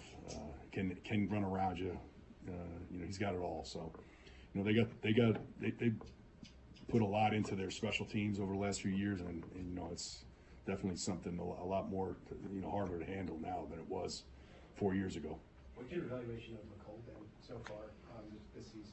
Good. I mean, he did a good job on the kick returns. He was an arm tackle away from really breaking one. We had a sideline return call there, and it's one guy away. I mean, we had blockers up in front. It was only a kicker left. On the one punt I thought he possibly could have got to. It was a bad punt, and he decided not to. You got to let him make those decisions back there, and and then one punt we had like a 12-yard return, but we haven't had too many opportunities, but we had a few last week. Butker's gotten so accurate. And he might be the most accurate guy now. I didn't see what the percentages were for last week. But it's stunning when you see him. Right. I was shocked. Everybody was shocked. It wasn't, I don't know, can't explain it. It's just, he's a human being, he missed one, and, it bothers him more than anything. But the thing about him, he's really good at forgetting that and then moving on to the next kick. He's really good at that. So mentally, he's strong. What was the issue with the extra point that he missed? Because that was the first one. It's just a miss. He looked like he caught some ground on it. He took, it slowed his leg down a little bit. He pushed it right. If you play golf, you understand that you hit the ground and it's, you're going to end up shanking it. Kind of, it's what happened there. He took a little bit too much ground on that one, I thought. Anything else? Thank you, All guys. right, thanks everybody. All right, there's Dave Tobe. We will hear from Matt Nagy, Steve Spagnuolo. You're listening to Sports Radio 810 WHB Kansas City. A little bit of news in the Chiefs locker room. Jody Fortson is in the Chiefs locker room today. So I guess it's Fort season again? But Jody Fortson in the Chiefs locker room today. Practice squad? I mean, I would guess, right? Yeah. He'd have to be getting signed to the practice squad. Unless he's just there, like, hanging out. Like, hey, guys, missed you. I'm not doing anything right now. Just in between jobs. I'm on vacation this week. Figured I'd just stop by and say hi. What's up, everybody? So interesting.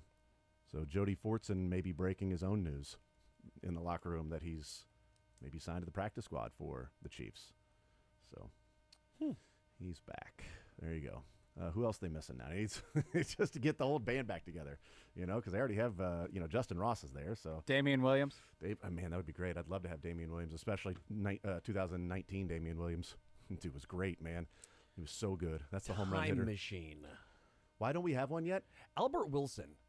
Let's just get Albert Wilson back. Yeah, I'm fine with that. No? No, I'm okay. with No, that. no, Albert Wilson. Okay. I'm all right. Sorry, I'm is all right. that too much? Jamal Charles. Let's get Jamal Charles back. Matt Castle. I'm not sure why. Just in case. Just in Scout case. team. Scout team. Scout team when you're going. So you know what? Herbert's a big quarterback. He's a big guy. You need a big, tall scout teamer. You need Matt Castle. Matt Castle. There you go. DT. Get a little pass rush. Get a little pass rush from DT. Take that. But yeah. So Jody Fort's in there in the locker room. Dave Tobe saying that across the board the players are just stronger. Butker is power training, Olympic power training in the offseason. Power clean 300. I don't know if that's good or bad. I'm assuming it's good because he's a professional athlete, and Dave Tobe mentioned the weight. I know I couldn't do it. I mean, is that Olympic weight? I would doubt it. But damn, for a kicker, he's doing that. That's pretty legit, though. And so yeah, you're seeing guys. And Adam with a great question. He's like, is 60 the new 50? 50 is the new 40, just like age, but now it's with kicking too. Like, if 50-yarders are becoming this easy. Well, not for Justin Tucker, though. It's a good point. Oh, no, he's adjusting a technique. He said yesterday he's got a technique that he's got to adjust to get back to making field goals again. But seriously, like 50 is the new 40. It's like, well, this one's 48 yards. You used to think like, oh my God, this is like 46, 47 yards. Good luck. These kickers are like, 60, 70% from this range. Now that's like, dude, you missed it was only 45 yards. You missed a 45-yarder. What are you doing, man? Cut that guy. He's terrible. Now it's, this is 55. This is 56. This is a little crucial here. It's mid-50s. So the thought process has changed from mid-40s to mid-50s in what we think is a difficult kick. So therefore, the 60s would become the, oh my gosh, yeah, good luck. Sure. He's attempting the 62-yarder where it used to be like he's attempting a 56, 57-yarder.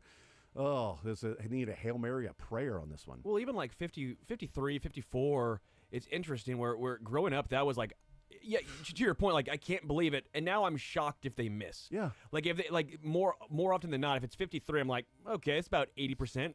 Like I feel like 8 times out of 10, this dude's gonna drain this. Yeah, I mean his back foot is lined up on the 50. Yeah, he can take his few steps and kick this.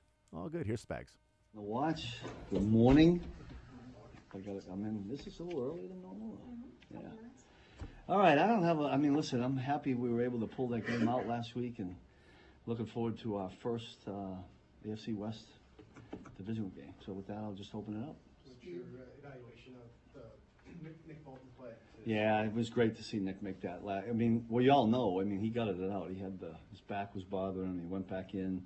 And thank God we got guys that can go in when Nick's not in there and still function the same way. I think that's huge. We all learned that last year, right, when Drew had to take over. But when you lose that guy in the middle, it's like losing the quarterback, right? And even if it's for 3 plays, if you don't have somebody that can go in there that everybody feels comfortable with, it gets tough.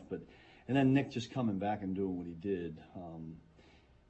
I think we all know this about Nick. He's just got such great football instincts. Like he feels things and he studies the game, so he knows ahead of time sometimes when teams are going to do certain things. But I thought he played great. Coach, I know. Just your thoughts. New look Chargers team, obviously with Jim Harbaugh as the coach, but their identity is more so running the football versus Justin Herbert. Your thoughts on J.K. Dobbins and how his effect on the team is kind of changed how they run. Pretty positive effect, right? Listen, I got a lot of respect for Jim and Greg. I've known both of them for a long time. Kind of have a feel for, I think, what they want to do and become, and you can see that they're doing that, especially early. I know they've had a rash of injuries. We're not going to overlook anything. I think Jim has a way of getting his team ready to play in any situation. So, and the running backs, both of them really fit what they do. They feel like that's the identity of their team now, right? And yet they have a quarterback, and we'll see what the health is and all that. But they have a quarterback that I think is one of the best throwers in the league. So it's a pretty good combination for them. and we'll see who they put out there. But to us, it doesn't matter really. We're going to defend the scheme and try to play our best football. Those last couple of stops you got down in Atlanta the other night reminded me a little bit of last year. You remember the Jacksonville game early in the year? They kept getting down there. Yeah, in the red zone. Yeah. And you had a couple stops late against Minnesota. There were a couple other games where you did. Yeah. Is there something about red zone defense that there are keys to good red zone defense that you got to be able to do, generally speaking? Yeah, I mean, to me, this is how I feel about red zone defense. If you don't focus first on stopping the run, I mean, why would anybody do it? Why would other teams do anything different, right? So I think you got to get them to throw the football, and then, you know, I think our guys have been really good. If I go through the 5 years that we've been here, we added a couple of wrinkles before last year that I thought helped us. And I think you do have to keep people guessing down there from a coverage standpoint. We try to do that. And yet, I don't think you can do any of that unless the guys up front aren't playing well, because it's too easy to just run. The last thing you want to have happen, in my opinion, in red zone is let them run it in. That's just how we feel. We just don't want people to run it in on us. Now, it happens because we play some pretty good teams, but try to make them throw it, and hopefully we can be sticky enough in the coverage. Is there also with that, I mean, it's scheme, but is there a mindset that the defense kind of has No to question. have? Yeah. It seems like this defense. And I think we got guys that are built the right way. I mean, your back's against the wall, right? I mean, everything's tighter down there. I mean, offensive coaches will tell you this all the time. The windows get tighter, you know, things close quicker. The game moves faster. There are certain guys that, you know, can function really well in the red zone because of that, and others that it takes a little bit of time. You know, rookies come in and it's the red zone and it's the regular season and things are going fast, and you find out about guys pretty quick. But there's definitely a mindset. With these past few weeks with Nazi and Josh, kind of flip-flop playing time-wise, just the reason behind that, what has Nazi done to him? Yeah, I mean, listen, nobody's really jumped out, and so we all like, you know, coaching-wise, we like to keep as many players involved as we can. If there's not a reason to sit somebody, let them play. So, I mean, Dave and Donald are trying to get all those guys out there. We'd like to get Jaden some more reps, you know. We don't want any more plays in the game. I like it when it's down in that 50, 60 area. But I know what's going to be in front of us somewhere down the road here. And so those guys will keep doing that. Jalen's done a good job.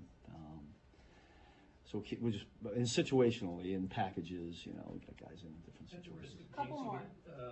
Success against opposing teams featured back. You guys have held Henry, Moss. Yeah. I wish that meant something going into this one, but it really doesn't, because we can start over, right? We got a lot of prideful guys. I think that up front, D-line-wise, linebacker-wise, and our safeties, I thought our secondary tackled really well. I think Chamari's tackling really well. Justin Reed loves to get involved in that. And when you have guys that take kind of pride in stopping a run, then you got a fighting chance. Now, some of these teams are really good, and I think this scheme, I think, is really, really good. If you don't stop the run, you're going to have trouble. Last three here. We're going to go Saran, Matt, Nick. Coach, when you took Leo Chenal, I mean, we've talked about a lot this year, but he's kind of a Swiss Army knife. Yeah. He's doing a lot of different things. When you, and I know you mentioned, you know, Brett and the guys will come by and put some tape and say, what do you think? Yeah. Was this kind of a vision, or is this, you got him in here and For this is Leo? what he's grown into? Yeah, I tell you, the one thing that was most impressive about Leo was the Zoom that we did. I remember, I think it was Brendan. Yeah, it must have been Brendan and I don't know if Matt was here at the time, but I just remember coming off of that Zoom meeting, you know, that interview that you do, saying, I would love to have that guy. That guy's all football. You know, you could tell, even in the Zoom, you could tell he was tough and big and strong, scary, you know. I wasn't sure that he would be doing as many things as he's doing now, but I certainly thought he was a linebacker that could set the edge, might be able to play what we call some under defense and put him up there. We haven't done as much of that, but I did see I saw a passionate football player. It was fit the linebacker mold. Specifically, how did you see that? What do you remember from the? Well, I mean, the tape kind of bore that out because he played real physical, and I love those Wisconsin guys, right? Because they see the run all the time, right? Or used to, not as much anymore.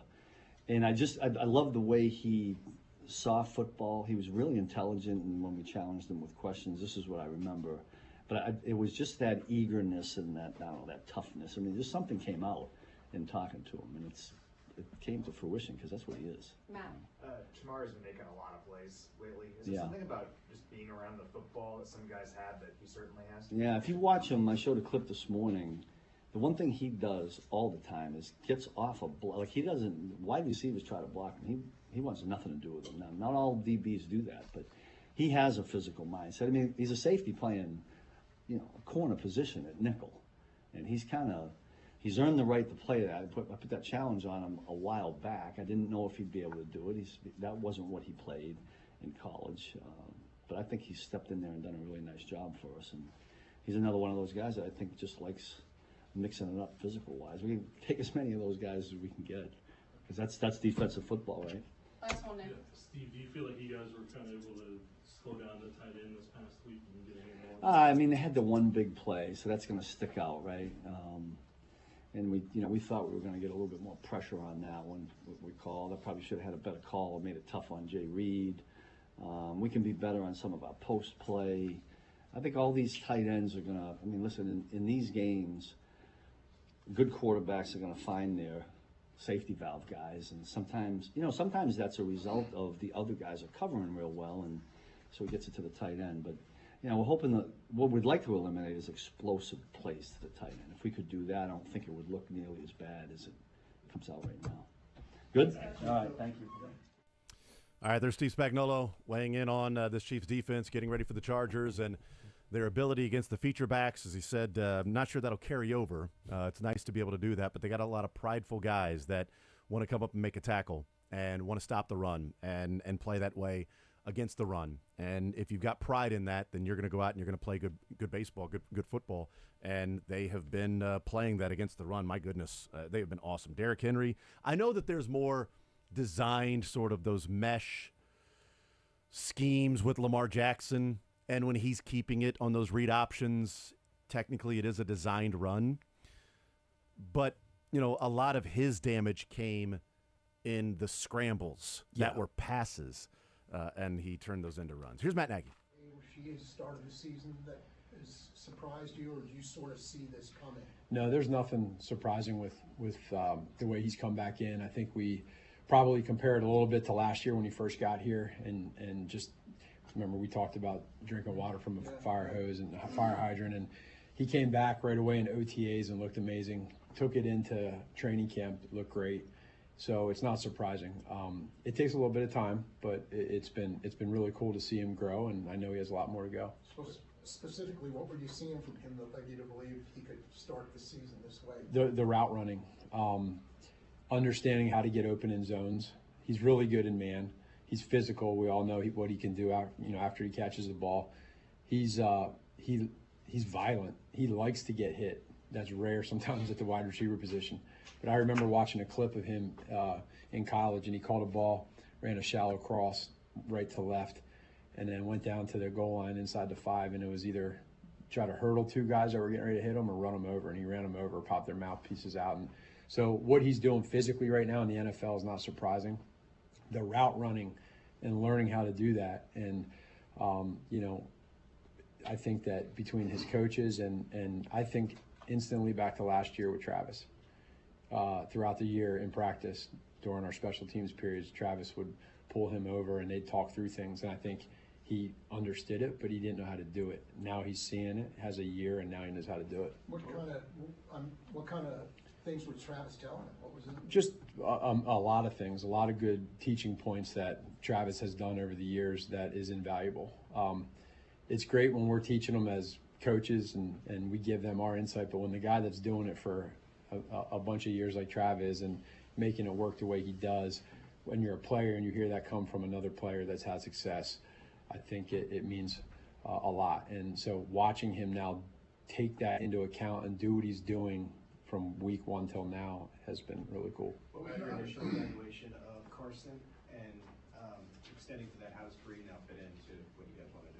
Yeah, so Carson, I thought, did a great job when he first got here, and even going back to college, you see, at Ball State, the things he did, and then what he did at UCLA, and taking that now to that role when he got here. We weren't really sure until we saw more. Was it more of that hybrid fullback, running back deal? What could he do? We had to see more, and as time went on, we already said X's and O's wise, he's great with all that stuff. Carrying the football has done really well, but now it's just going to take some time for him to continue to grow into the role that we see that what his strengths are, and then for him to just keep growing and getting better and better. I know he. What was the other part? Just how Kareem now fits in out of these. Yeah, Kareem's been great. He came in last week and just kind of getting accustomed back to like how practice goes and getting back to getting into conditioning and just understanding footwork, et cetera. So now you take that another step. Every day, it reminds me of P. Ryan. Same thing when he got here. Very similar. So those guys have done a great job. Coach Pinkston, and Porter have done a really good job at helping those guys out. So it's exciting. How do you see the playing mix with those guys, those three guys this Sunday? Probably to be determined right now. I don't know if we necessarily know, and we're getting into our second day of the week here, getting into some specific situational stuff. But I think that Carson did a really good job last year with last week with the attempts that he had and what he did. And now you just kind of get a feel with Kareem on how that's going to go. I don't know if we necessarily know that answer yet. We got to get through practice and get a feel for it. Now, your run-pass ratio has switched a lot this year compared to years past. Just wondering, is that something you're seeing from defenses? Is that something that you've just seen from your own offense as far as the success you've had with it? Yeah, we've had success with it, but probably a little bit of both. The defenses now are trying to take away some explosives. It doesn't mean you still can't try them or test them, but we've had some long drives. I don't know the exact numbers, but I would guess that we're rather low on third down attempts. We haven't had a lot of there's been a lot of first, second downs for us, and then we want to continue to really emphasize getting 6 points and 7 points and not 3 points is big for us. So putting all that together, we're happy with our run game. We want to make it better, but there's probably a little bit of that too with the defenses. Was that something, because obviously this defensive thing's been a while. Yeah. Thing for a while now. Yeah. Is that something in the offseason that you sort of looked at as potential, at least aspect of a solution? No, we didn't. I mean, we know that's a part of it. I mean, we've been talking about the explosives here for a little while. I do feel like there's certainly explosives out there, but I think there's a little bit of a trend in the NFL right now. But we're always looking for them, and we're going to take them when we can. And then if they're not there, we just want to be effective with dumping it down and run after the catch. Last four. We'll start with Nick. Matt, with the road you guys had to navigate on offense last year, how did that kind of help you as a starting point this year? A lot. It really helped glue us together and show what we can do. Mentally, physically, it was a long season, and you get to that mentally to the playoff game against the Dolphins, and you go through a gauntlet of teams there on the road and then in the Super Bowl. So, but then you got to hit the reset button, and I think as an offense, there's an energy, there's excitement. We're winning football games right now. We're getting calloused how to win, and there's not a lot of 20-point wins. There's none. But we're learning how to win in situational football, which is great. I think can benefit us down the road. Blair.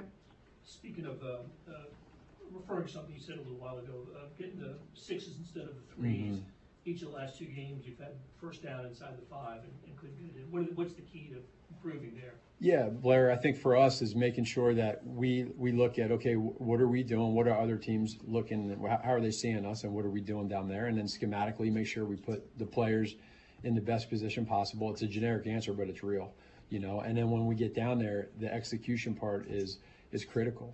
So I think when you emphasize it in meetings, when you emphasize it in practice, you try to make the looks that you think you're going to get as real as possible. And then when you get on game day, it's a mentality from us as coaches. It's a mentality as players that you're not going to be stopped. And then when you get those touchdowns, it just continues to build that energy and swag and confidence, et cetera, and it feeds onto the defense. So we really want to improve there. Soren. Whether it's Wanya or Kingsley, is the ideal situation for one of them to win that job and maybe get the chemistry going, or can you kind of play a couple of guys all year? It's a great question. Ideally, you'd love for one of those guys to be able to just take over and have it. And I think that's the beauty of this is right now going through that. These guys are going to have opportunities. Wanya did a good job last week. He can continue to improve. Kingsley's got to do the same thing, and it's a part of this league. Is there's competition, there's injuries. So you always got to stay prepared. And then it's our job as coaches to make sure that we're developing them Monday through Saturday throughout the week. We can't just, sit there and this is any player, not just O-line. You got to make sure that we're developing these guys. And If they're not a starter, what are we doing to try to make them the starter? Last one, Darren. Coach, just a little bit of a curveball, but over the last 2 years, Mahomes has been able to,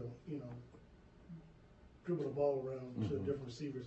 What should fans deduce with the lack of seeing Sky Moore or McCall Hardman on the field offensively, and what do they need to do, I guess, to get more playing time on them? Well, there's only so many spots, I would say. We do have depth, and we feel good about the depth. There are X amount of spots. We feel like right now, with the guys that are in there, they're doing a good job. But we want to make sure in practice that, when you're practicing your practice reps, that are the other guys getting specific routes that they may or may not get in the game. They always got to stay prepared. So probably a little bit more than anything is our job as coaches to make sure that we're mentally preparing them and making them stay positive if their reps are limited. Where are they at? What are they doing on special teams? And then for us is just making sure that they understand that we all do this thing together. Thank you, Coach.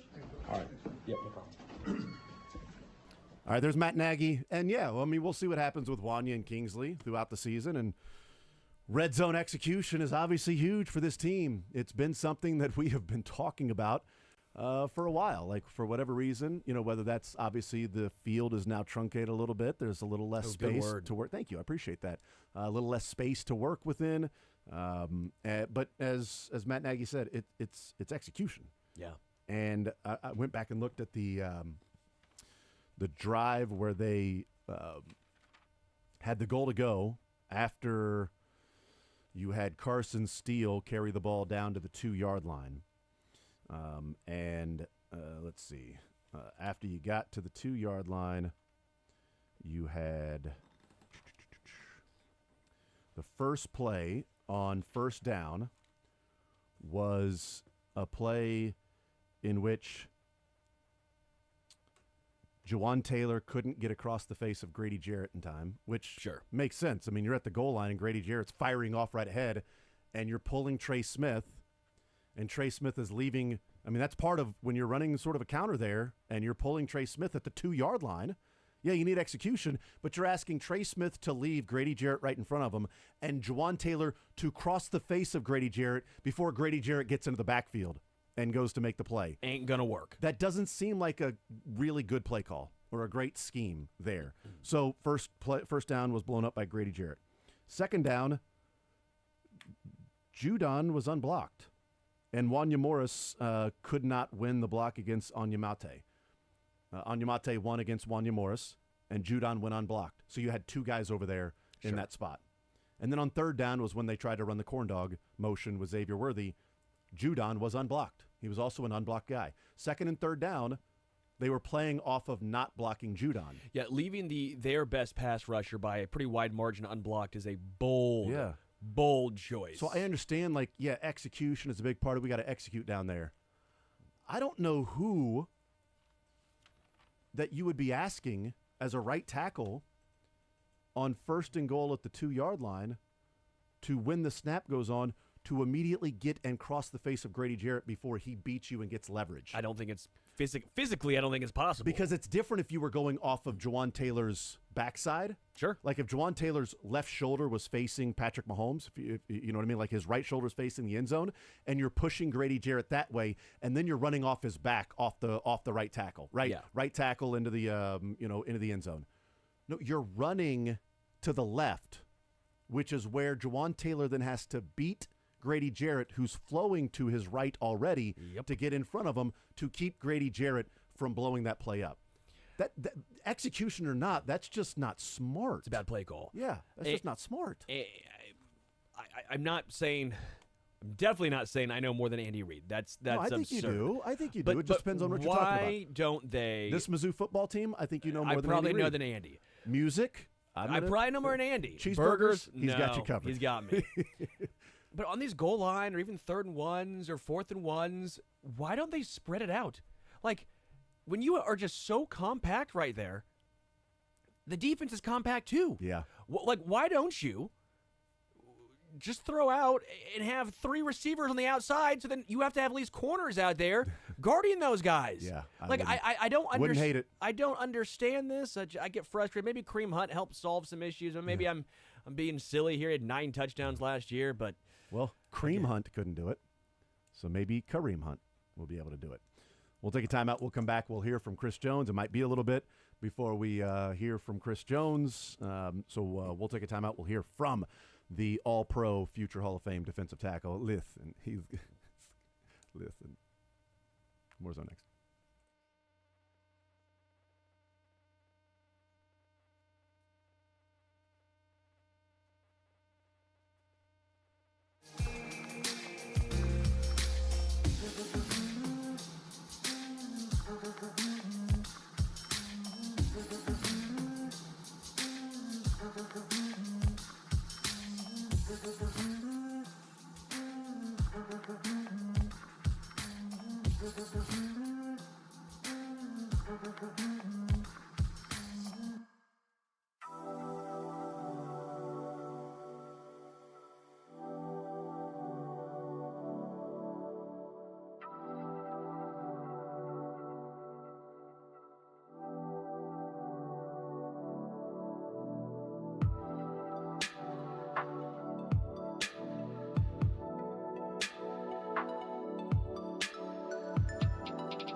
Now is Chris Jones. Here you go. Here's Chris Jones.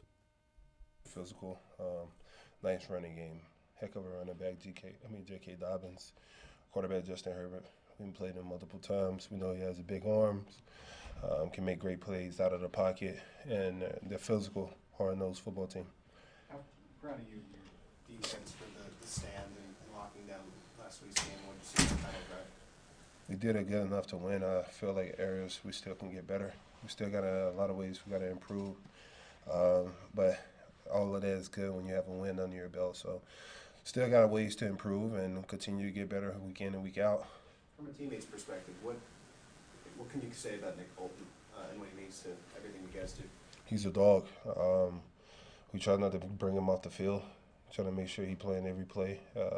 He's our play caller. I think he's the pillar of this defense. Coach talked about it a little bit, but is there, you guys have had a lot of success in stopping people in the red zone. What's the mindset that this defense has? Do you guys take it to even a different level when you have your backs against the wall? I think it has a lot to do with the different factors. You got the play calling, which can play a lot into what players are doing. And then you have the player's mind frame on standing posts to not let them in, saving 4 points. And I think it all goes in hand. And I think Spags, being the coach he is, watching plays throughout the week, not going home, getting any sleep, he'd be overly prepared for those type of situations. Charles Mendy has kind of been teasing that he's getting close on his social media. Just how have you seen him attack his rehab back behind the scenes? Yeah, he's been all in on it, staying late, working out for 3 or 4 hours a day. Just his commitment, him and Tiffany, doing whatever it takes to make sure Charles get back and be able to excel when he steps on the field again. When it happens, what will his return mean for your room and really the defense add more versatility, not only to our room, but to our defense. We got a guy who can play in, but also can bum down, play 3-tech, and a guy who missed, 4 to 6 games last year, still has 7 to 8 sacks. So, it can add more sacks, add more versatility to this defense. Anything else? Thank Thanks, you. guys. Thanks, Thanks, Chris. All right, there's Chris Jones. Quick one for Chris Jones today. Chiefs All-Pro defensive tackle. He said Chiefs defense in that game on the 4th down stop, they were good enough to win. Have to clean some things up, continue to improve, but did enough to win the game on Sunday. But didn't feel like he was overly impressed with their play, or let me just say, didn't feel satisfied with their play on the field against a team that they held to 17 points. And 7 of those coming on the first drive. On a broken play. 7 more coming on a drive in which there was a roughing the passer call against Chris Jones, in which he delicately laid Kirk Cousins to the ground. I believe he made the bed first, fluffed the pillow. The pillows were fluffed. Then laid him down there. He forgot to throw over the throw blanket over the comforter that was really supposed to. He did not tuck him in, right? Didn't say his feetsies were not tucked in. He was supposed to put the feety pajama on Kirk Cousins beforehand. Yeah, I could also say need a bigger bed. You got to have a special bed for the size of Kirk Cousins. The defense was great overall. I was very impressed. I think what he might be alluding to, and I had some concerns too. The pass rush did nothing until 2 Atlanta Falcons offensive linemen went out. Until the right tackle and center went out, and even then they had 2 sacks for 1 yard. 2 sacks for 1 yard. There's definitely room for improvement in regard. Again, sacks aren't the end-all be-all, and Chris Jones and Turk Wharton were getting pressure. But overall, in totality, I think the pass rush still is leaving a lot to be desired. Yeah, and Spags was like, all right, we're going to blitz. But again, they lose a couple of offensive linemen, and Spags like, let's blitz. I mean, that's what the Chiefs were supposed to do. They took advantage of an advantage there. Yeah. Took advantage of the Falcons' disadvantage. Yeah. That's what you're supposed to do in football. Absolutely, and they did that. And these things happen. The Chiefs were, playing without Isaiah Pacheco and Hollywood Brown. So I know that a little bit different when you've got time to practice and prepare. They lost those offensive linemen in the middle of the game. Then you got to put in 2 new offensive linemen there. I get that. I understand that. But no excuses in the NFL. It sucks. It's rough. It's life as well. It's reality. We'll take a timeout. We'll come back. We'll continue rolling. We'll hear some other clips from Travis Kelce as he talked yesterday about this defense, getting ready for the Chargers game, and some other things to get into. And we will also play some sports or leisure at 1 o'clock, presented by Johnny's Tavern. We'll take a timeout. We'll come back. More Zone next.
Dave Tobe, Steve Spagnuolo, Matt Nagy, Chris Jones as well.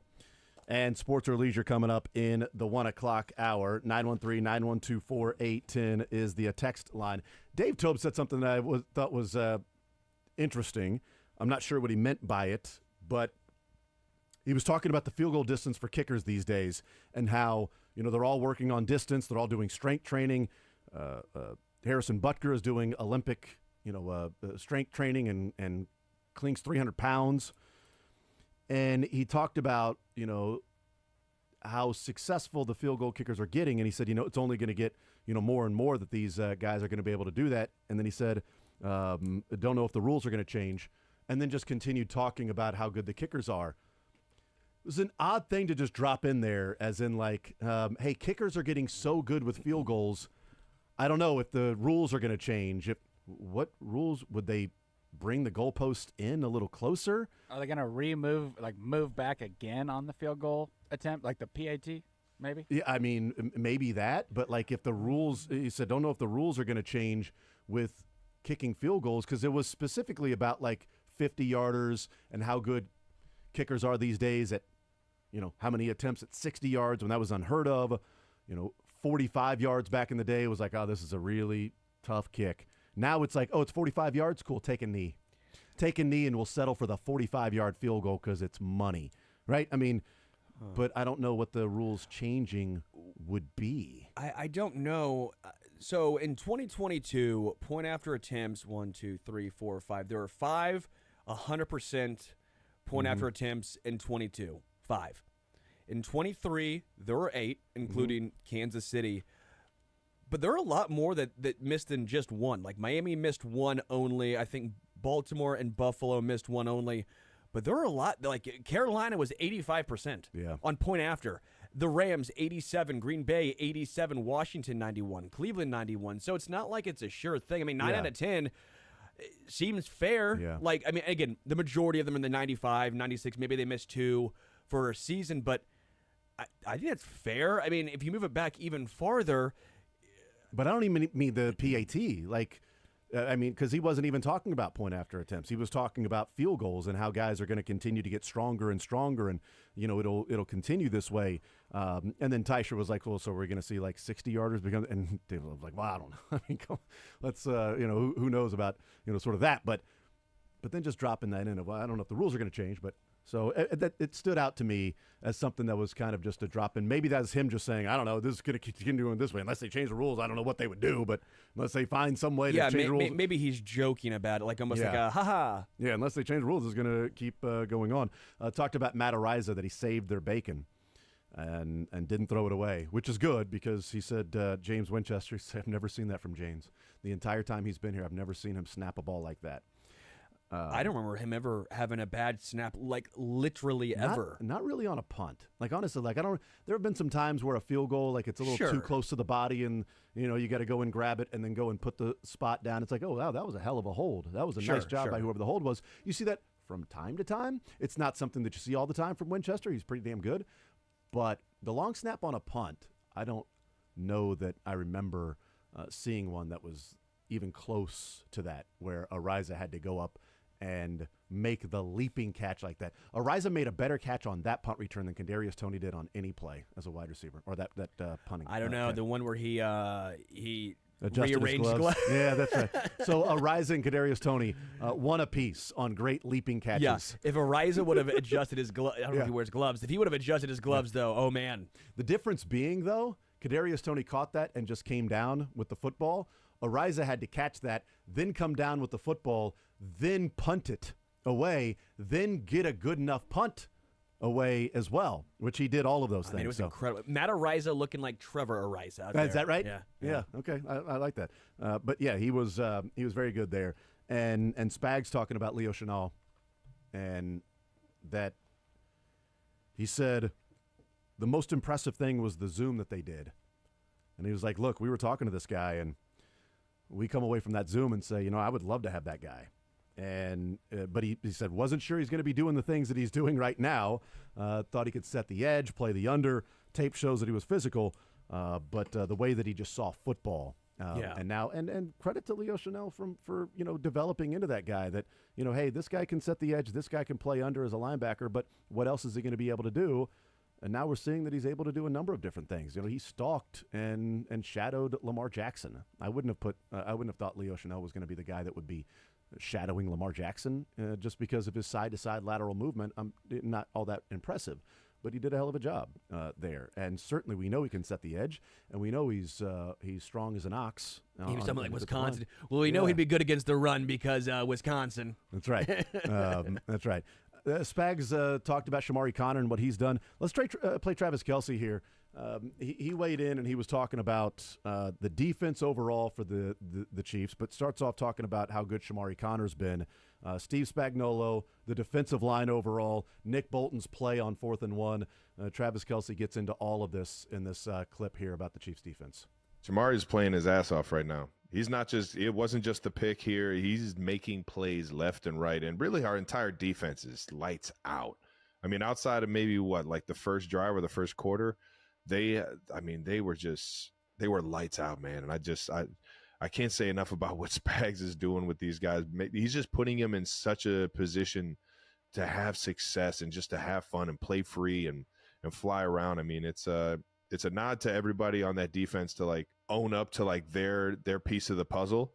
You got guys like Mike Pennell, who is just driving offensive linemen into the backfield.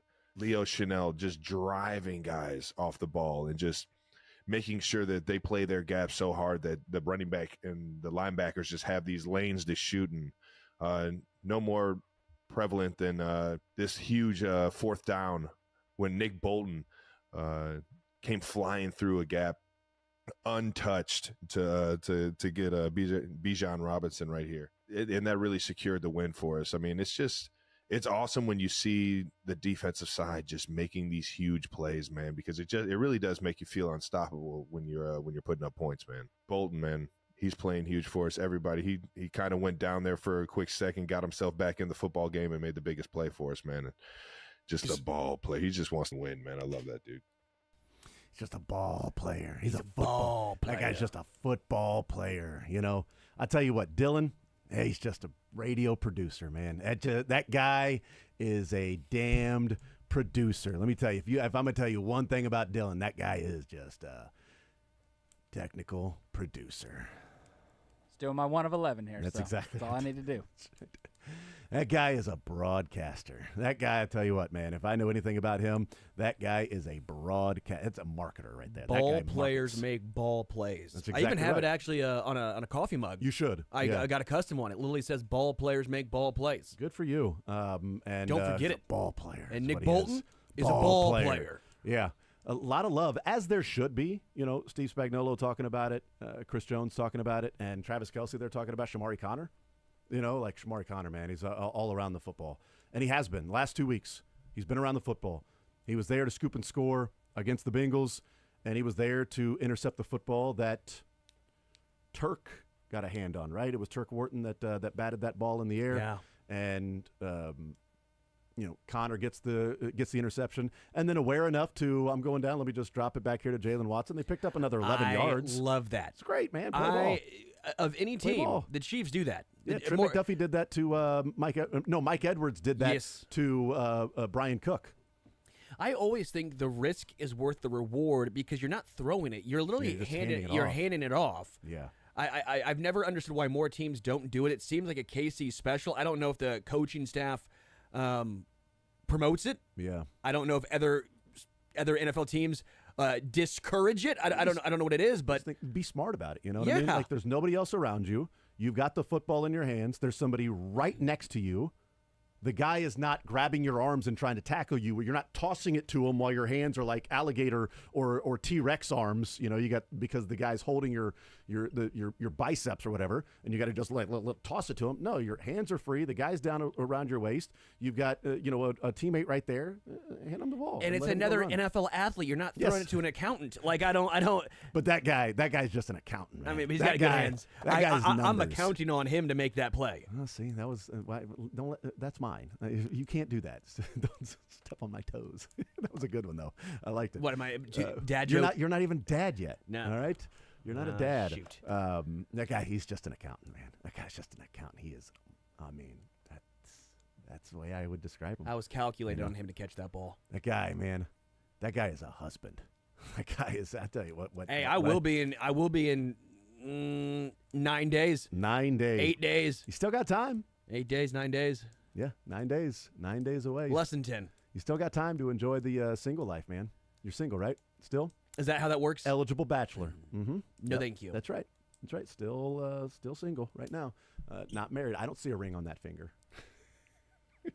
I do have the ring. You made me nervous there for a second. But Yep. I don't see it on that finger right now. It's at the house.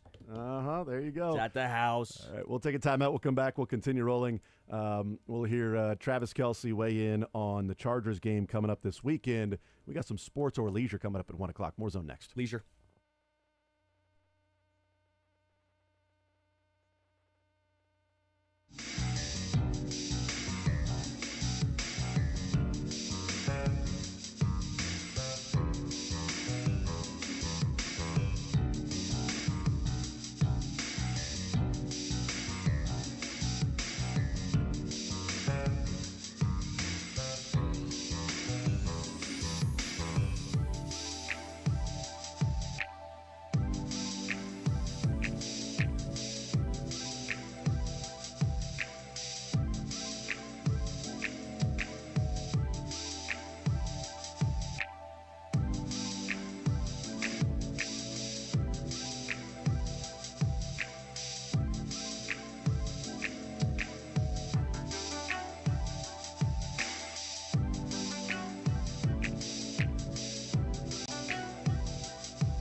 There's an update to the story in UNLV for Matthew Sluka.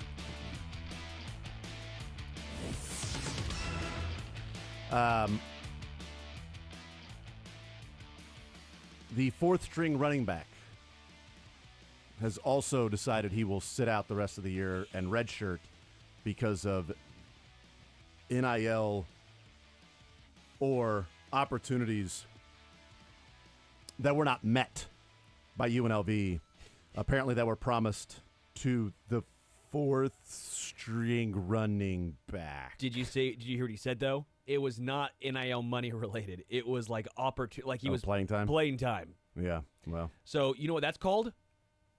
It's called Be Better? It's called Be Better. Yeah. When does the fourth string running, the audacity to be like, you know what? I thought I was going to play more. I'm going to sit out in redshirt. Dog, you sound softer than Charmin Ultra Soft. You ain't ultra strong. Gosh, kids these days. Am I old, man? Yes. Kids these days. You are. Adam Rittenberg reported that Bob Sluka, the father of Matthew Sluka, told ESPN that his son's agents agreed to an NIL deal with the school back in February and never received payments despite requests and never asked for any adjustments to the original deal. Quote, "We have no idea what the hell happened." Well, here's the thing. They didn't agree to an NIL deal with the school. The school is not NIL. NIL is with the boosters and collectives and whatever company that may want to pay for the marketing and for that guy to endorse their product. That's the NIL. UNLV is not falling short on some sort of a commitment or an obligation that they made to Matthew Sluka in paying him. And the assistant coach apparently was the one that promised. Am I Yeah. wrong? It was the assistant coach. I don't know. This entire thing is wild to me for a guy who averages 106 yards passing per game, but that's just me. Yeah. That's just me. But now, so like, his dad said his agent negotiated that.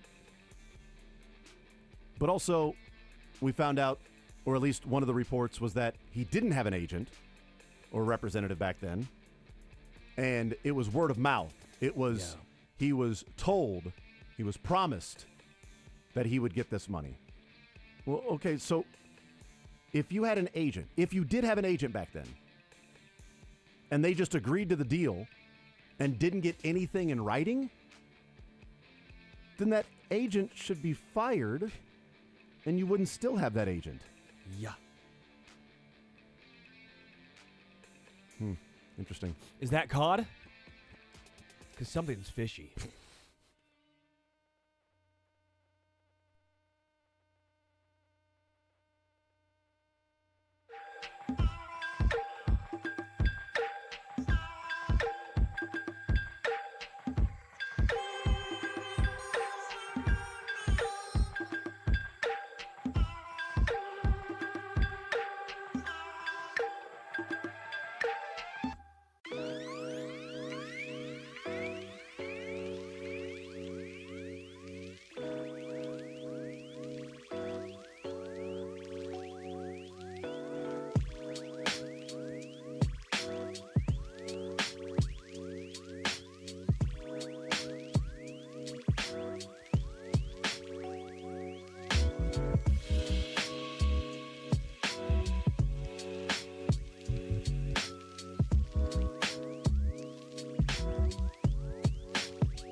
Sports question and a leisure question right, you win. Either of them wrong, you lose. The question out there available for somebody to call in and request if they know the answer to it, or I don't know, Google it, whatever. We give out the right answer when somebody answers it correctly, or if we have simply run out of time to play. That is sports or leisure. 913-381-0810. This story just came across my timeline, so I want to at least put this out there. The story came out today, and I don't know what time this was posted at kusports.com. But Sam Zeff of kusports.com writes this story. 72 hours before kickoff, KU has no signed contract with the Chiefs to play at Arrowhead Stadium. Says they're painting a Jayhawk on the field at Arrowhead. University of Kansas Athletics said it plans to be there Friday to prepare the press box for Saturday's football game against TCU. KU head coach Lance Leipold looking forward to playing at home versus the Chiefs, or playing at the home of the Chiefs. Quote, hopefully fans, that'd be a tough one for KU. Yeah, they have to play. I don't like the Chiefs' chances, or the Jayhawks' chances against the Chiefs. But looking Chiefs forward really go the breaks then, huh? to playing at the home of the Chiefs. Hopefully fans show up, are energetic, and can help us win when we need them, Leipold says. And then Sam continues here in the story. Sam Zeff of KUSports.com says, KU and the Chiefs have yet to sign a contract allowing the Jayhawks to play at Arrowhead. KU Athletics spokesperson Daniel Burke said it's complex. No detail that he went into, but they had a signed contract with Sporting a long time ago, and so that was not an issue. But so far, no signed contract with whatever the concession revenue, parking, gate, any of those things between the Chiefs and KU in the rental of Arrowhead Stadium. No signed contract yet. I doubt that would mean that all of a sudden you can't play there. They'll be playing there on Saturday. But it is an interesting story that it's taken this long. Now, the Athletics spokesperson said they fully expect to have it done by Saturday. Yeah. That it's been a long you know what? Deadline spur action.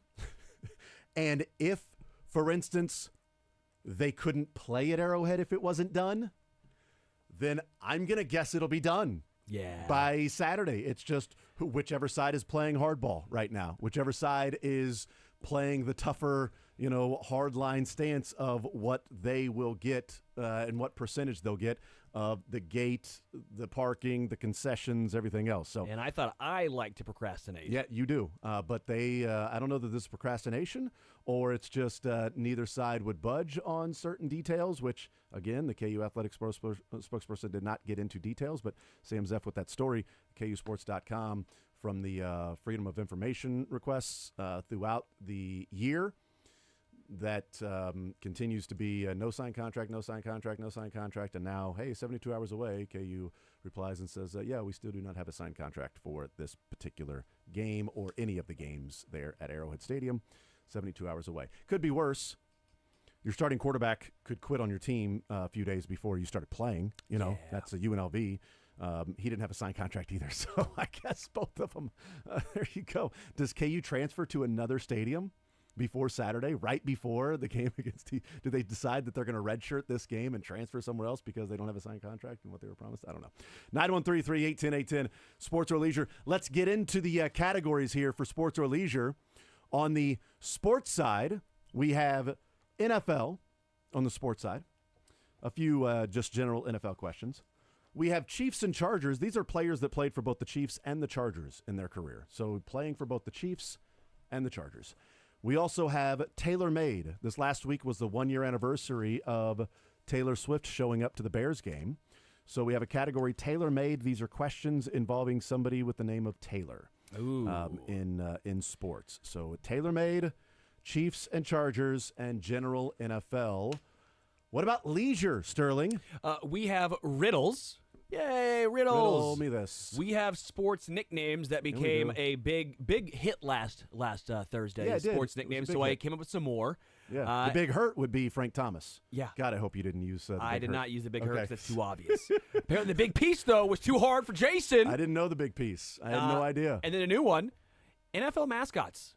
That was kind of fun. Okay. NFL mascots. So, for example, be like, I've not used this one because, one, it has the name in it, but KC Wolf. What's his name?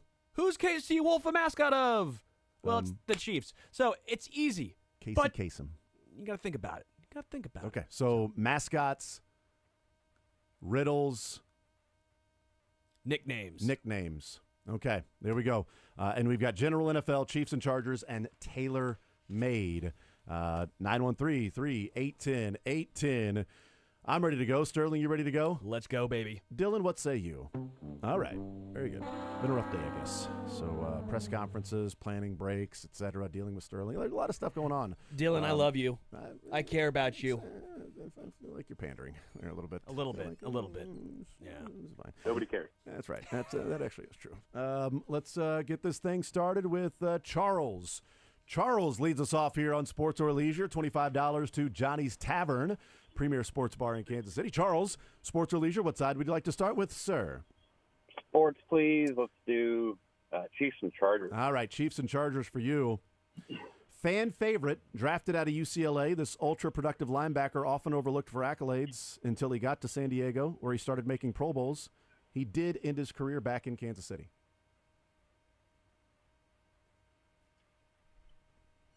Donnie Edwards. That is correct. It is Donnie Edwards. I figured your first one to the category, get the easiest one in Donnie Edwards. All right, over to Leisure with Sterling. We have NFL mascots, we have riddles, and we have sports nicknames. Let's do the sports nicknames. All right. How old are you, just relatively speaking here? Well, just because... I know. I've done that too. Now I know what it sounds like when somebody starts off with asking, "How old are you?" As opposed to, let's do this. All right, let's do this question. How old are you? It's a man. You're not supposed to ask a woman her age, but I can ask a gentleman over the phone. Yeah, that's true. Well, let's just say I got gray hair. I'm 51. So 51. Okay. All right, we'll go go with. It's like field goals. 51's the new 38. You want You want NBA or baseball? Baseball. Baseball. All right. All right, I'll give you an easy one because you're the first one too. Big unit. Oh, big unit. I should know that right off the bat. Oh, how often did the big unit go up against the big piece? Oh, good. They probably would have. Man, no, they wouldn't have. Yeah. Well, they probably. Isn't that Randy Johnson? It is Randy Johnson. It is Randy Would they Johnson. have gone up at the tail end of Randy's career? By the way, and Charles will put you on hold, get your information. Congratulations. That's how we get it started right there. Yes, they would. That's a nice job, Charles. 913-3-810-810. I didn't cut the sound because I didn't think we'd have time to play it or get into it. But did you hear Randy Johnson on the Diamondbacks broadcast the other day? And he was talking about shoulder pain and stuff like that. And he was like, what he would try to do to make it through a game. And he said, Warren Spahn used to say that what he did is he would just take a shot of whiskey when he was out there. And Randy Johnson said, can you imagine people in the batter's box knowing that I just had a shot of whiskey? It was a great line by Randy. I ain't getting in that batter's box. Hold on, Randy Johnson's taking shots of whiskey out there on the mound? No, sir. That ain't happening. All right, let's go to next up. Holding the longest is Avery, right here on Sports Radio 810 WHB. Johnny's Tavern, $25 to the winner of Sports or Leisure. Avery, what side would you like to start with, sir? I'll do sports nicknames. I do NBA. NBA sports nicknames. We will do that. And by the way, Ryan Howard did face Randy Johnson. He was 0 for 3 with 1 strikeout. So the big unit won. Big unit knocked out the big piece. Yes, he beat the big piece. There you go. We'll go with, I love this one. One of my favorite ones, Bubba Chuck. He had more common nicknames, but my favorite one is Bubba Chuck. Okay, so probably like Charles Barkley. No. That's not your final answer. That's just your first answer. Oh, okay. That's not your final. It's your first. That's your first. I didn't know that we had first, second, and thirds. More of like a chucker, like you're looking for the answer, maybe. I am looking for the answer. Oh wow. Allen Iverson. Allen Iverson. Yeah, Bubba Chuck was his nickname growing up, and he kept it. But if I say the answer, it's too obvious. Yeah. So, but yeah, Bubba Chuck. That was one of my favorite nicknames. Is Bubba Chuck. Yeah, that got me. I didn't realize it was Bubba Chuck, and then Avery said, "Are you looking for the answer?" Yeah. That's how this goes, Avery. We're looking for the answer. Jason was confused, and I'm like, no, the answer is the other nickname. I was lost. AI. I was lost. All right, Avery, over Read to the a sports book, side. Jason. We got General NFL. I don't think that Bubba Chuck would help me if I just read a random book. Well, if you read the Allen Iverson book, the story, if it was The Strong Survive, great book about Allen Iverson. I like the movie better. NFL, General NFL, we got Chiefs and Chargers, and we have Tailor Made. if I was leading off, I was going to ask if you had a Donnie Edwards question out there, but you already had an answer. I thought it was hilarious. We did have one. We did. I'll do Chiefs and Chargers. Chiefs and Chargers, okay, because it's you. This guy QB'd for both the Chargers and the Chiefs in his short career. He only started a total of 4 games between the two. Just one for the Chiefs. He wasn't exactly known for putting defenses in a pickle.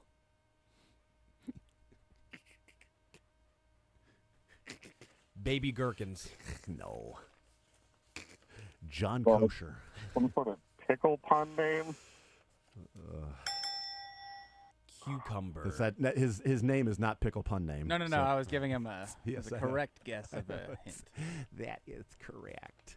It is there's a pun name on that. You only start one game for the...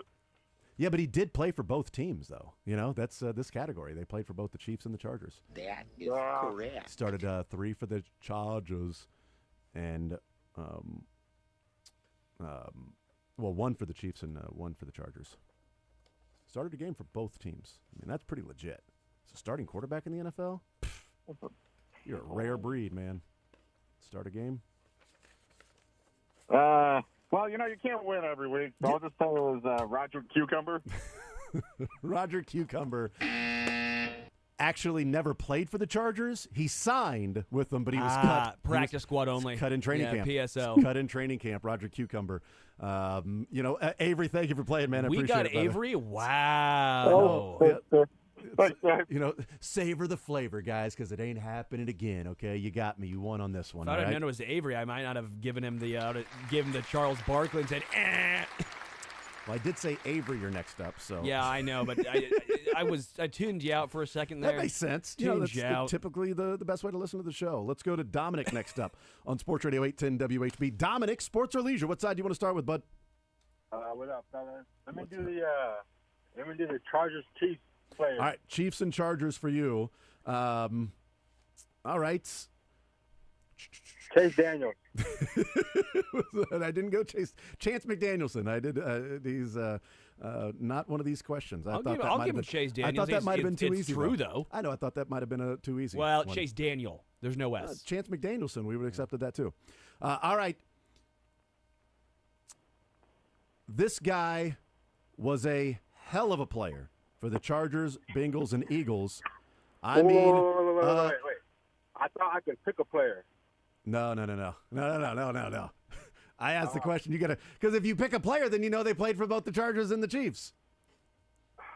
All right. Come on. Yeah, that's why Avery was like, I wanted that Donnie Edwards question, and I'm like, well, we already asked it. That was the joke, is because we had a Donnie Edwards question. So, But Chase Daniels played for the Chargers and Chiefs, right? I know he did, but I got to ask you. You got to tell me which player it is when I give you the description of this person. All right. You'll get this one. You get this one. This is a little bit different because he didn't technically play for the Chiefs. But listen to the question here. This guy was a hell of a player for the Chargers, Bengals, and Eagles. I mean, a heck of a player. But when it's all said and done, at the end of the day, he'll probably be more widely known for his coaching, which he did with the Chiefs for a number of years. He played for the Chargers, Bengals, and Eagles. Yep. Some would say he was a hell of a player. I mean, a heck of a player. And when it's all said and done, at the end of the day, I'll say this. He's probably known more for his coaching with the Chiefs. Is he an offensive or defensive guy? He was an offensive guy. Offensive guy. Mm-hmm. Yep. When it's all said and done, at the end of the day. I'm gonna go, and I'm just gonna say, and they're on the coaching staff. On the Chiefs coaching staff. Mm-hmm. Was he a head coach? No. Oh, I know you're talking about now. On, yeah, man, that's easy. The heck of a player. Yeah, that hell was of a player. That was when it's all said and done, at the end of the day, when it's all said and done, at the end of the day, I'll say this. Dave Toe? No. That's not his final answer. That's his first answer. Sterling. All right, throw another dart. Sterling's giving everybody 2 or 3 chances. Some think he should be a head coach. Some think that. Well, I was going to say the guy who tried, but he failed miserably up in Chicago. I'm not going to say him. No, it wasn't Nagy. What do you think? Throw a dart. That guy did win Coach of the Year, though. When it's all said and done, at the end of the day, we need an answer. Oh, God. Hey, you know what? You can't win everything. I'm just going to go ahead and say, oh, man. Oh, my God. I don't even know, man. He had one of the greatest Chris Berman nicknames ever. Chris Berman. I might be too young for that. I might be too young for that. Maybe. Dominic, throw a dart. What do you think? He's on the coaching staff. Not still. He did coach for the Chiefs. Oh, he did? Doesn't have to still be a coach. About 4 years ago. I mean, whatever. And maybe not even that long, but still. What do you think? Throw a dart. What do you think? Come on. You know what? I'm going to take this L. Y'all go ahead and ring that buzzer. Dominic, I appreciate you, brother. Y'all take care. Yeah, you too. 913-3810810. He'll be kicking himself when he hears the answer to it. Let's go to CJ next up on Sports Radio 810 WHB. CJ, sports or leisure? What side do you want to start with? Let's do sports. All right, we got general NFL. We have Chiefs and Chargers, and we have tailor-made, which are questions about players with the name Taylor somewhere in their name in honor of the one-year anniversary of Taylor Swift showing up to the Chiefs and Bears game. Well, let's do general NFL. General NFL for you. Okay, let's go with this one. Patrick Mahomes has 6 straight years of 4,000 passing yards. If he gets to 4,000 this year, it would be the 5th longest streak of consecutive seasons of 4,000 yards passing in NFL history. Can you give me 2 of the top 4? Is Drew Brees one? Drew Brees is number 1 with 12. Nice. Okay. Drew Brees has 12. Now, 1 of the other 3. I'm just going to guess Tom Brady. It was not. That's not his final answer. Oh, my God, Sterling. Oh, my Was God. that my first answer? That was my first. Apparently, That's CJ, his first answer. apparently Sterling is feeling great today. I'm a generous He's got man. his feet kicked up on the table. Well, on the leisure side of things. Yeah, that's a good point. You know, I'm more in a He's athletic. already used all 3 of the final answer things. So Yes, I we're know, out of right? those now. No phone a friend. No, yeah. I'm more in the sports athletic stance right now, and you're laying back with your leisure and feet up on the counter. All right, what do you think? You said Drew Brees, Tom Brady. Although Tom Brady has 6 already, tied with Mahomes. Yeah, his weren't consecutive. Mm-hmm. Yeah. So this would be these players had 8 or more consecutive 4,000-yard seasons. All right. Just thinking of some lifers. I don't know. Phillip Rivers? Yes, Phillip Rivers is one of them. Wow, really? Nice job, dude. Yes, Phillip Rivers had 8. Peyton Manning, right? Peyton Manning had 8, tied with Phillip Rivers. Is there a wild card one from is Dan Marino on there? No. Okay. No. I mean, you're talking about 4,000, that many consecutive years Yeah, of I know. I was 4,000 thinking that'd passing have been- yards. No, just retired. Had a fun conversation with him in Tahoe. Matt Ryan. Matt Ryan had 10. Drew Brees, 12. Matt Ryan, 10. Phillip Rivers and Peyton Manning, 8. Matthew Stafford was 7. Tom Brady, Eli Manning, 6. On to leisure with Sterling. All right, what do we got going on over there? We have sports nicknames, we have riddles, and we have NFL mascots. Let's just do mascots. I feel like I'm going to guess on this, but let's my figure it offer out. defense. It makes it fun. This team's mascot actually has a couple. They have Chomps, they have Swagger Jr., and they have Brownie. Oh, I mean, it's got to be the Browns. It's the Browns, yeah. Nice job. Yeah, well done. Well, Chomps and Swagger I can't Jr. forget Brownie. You get 'Cause he Brownie was the so elf. weird. Yeah, if you'd have left off Brownie the Elf, I would have been a little bit more struggling with that one. CJ, well done. We'll put you on hold. Congratulations, sir. Thank you. Absolutely. 913-381-0810. Another winner right there. We do have one question still out there from the Chiefs and Chargers. Plenty of others as well. A couple of fresh NFL questions, some tailor-made. We'll take a timeout. We'll come back. We're playing sports or leisure. We're giving away $25 to Johnny's Tavern. If you get a sports and a leisure question right, you win $25 to Johnny's Tavern. More Zone next.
All right, we continue right here on Sports Radio 810 WHB, a little sports or leisure, 913-381-810, Sports Side. The categories, general NFL, got a couple questions left for that. Chiefs and Chargers, got a category there. And then tailor-made, 1-year anniversary of Taylor Swift showing up to the Bears game last year. And these are questions about the players with the name Taylor.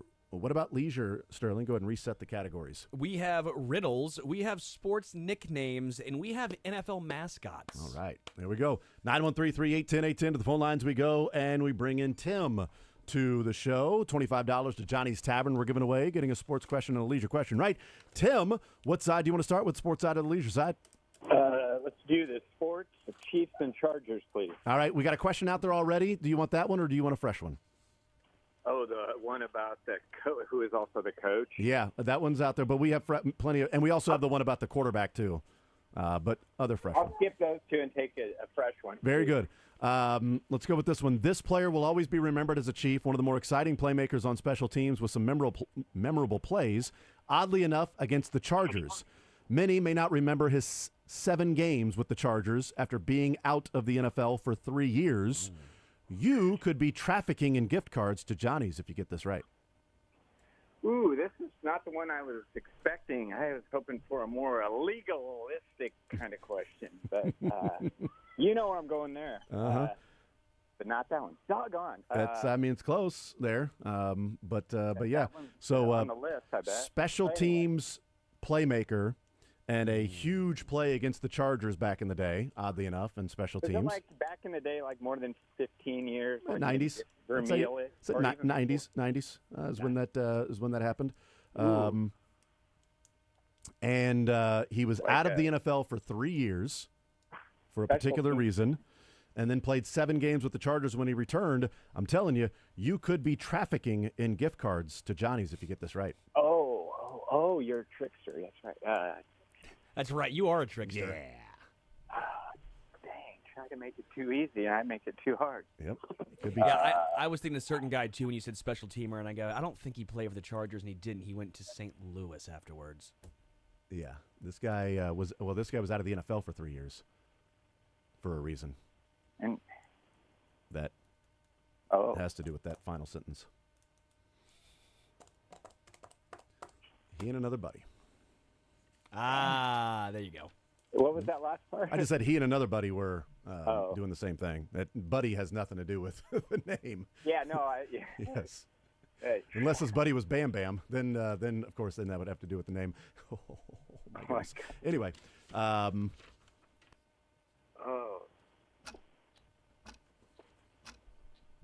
need you to throw a dart here. Special teamer, great plays on special teams. Amazing play. Let's just say this: an overtime punt return to beat the Chargers. All pro guy too. No. Nope. I mean, Mark Vanover. It's to Mark Vanover. Oh my gosh, that was the very first thing that came to my mind before all the hints. Yeah, it's Mark Vanover. He was out of the league for 3 years for trafficking drugs with Bam Morris. I thought it was a traffic violation. No, it was trafficking. He was trafficking drugs with Bam Morris. It's a verb. Yes, that's right. I had to look that up. I didn't realize he played 7 games with the Chargers when he returned to the NFL. Yeah. Did not realize that. I recall that actually. Yeah. All right, over to leisure with Sterling. All right. So that was one where there was the.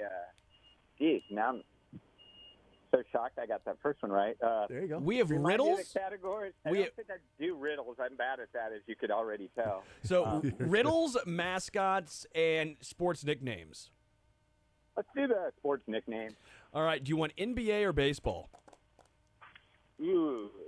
If we go NBA in like the 70s, that would be awesome, but, that'd be too easy as well. We got mostly late 90s, early 2000s in NBA, and then baseball, we have a real old one and a mid-2000s one. Real old. Let's do the baseball. All right. We'll go real old with this one because this one's you should know. The Flying Dutchman. Oh, geez. Oh, my gosh. Flying Dutchman. Yeah. He had a sibling named Butts. Fun fact for you. Butts. Amazing. Incredible, huh? Hall of Famer. This guy's his sibling's first name was Butts? Yeah. Mm-hmm.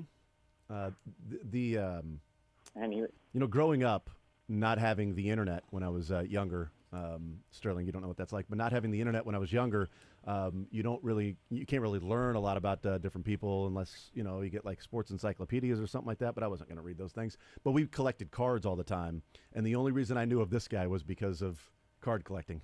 Maybe the most famous card That's collector, right. yeah, of all time. Shortstop. I'm like, oh my God, hold on, he was a good player too? He wasn't just a rare card?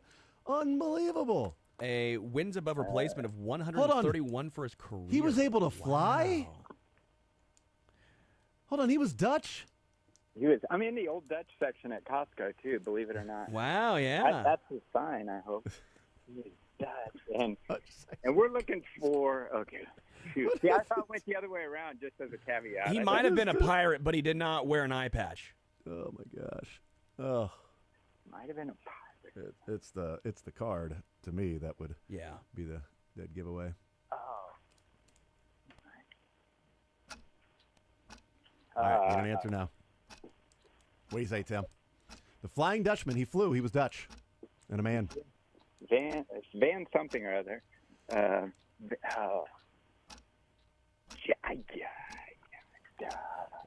Just throw a name out there. It's Ernie. Oh no.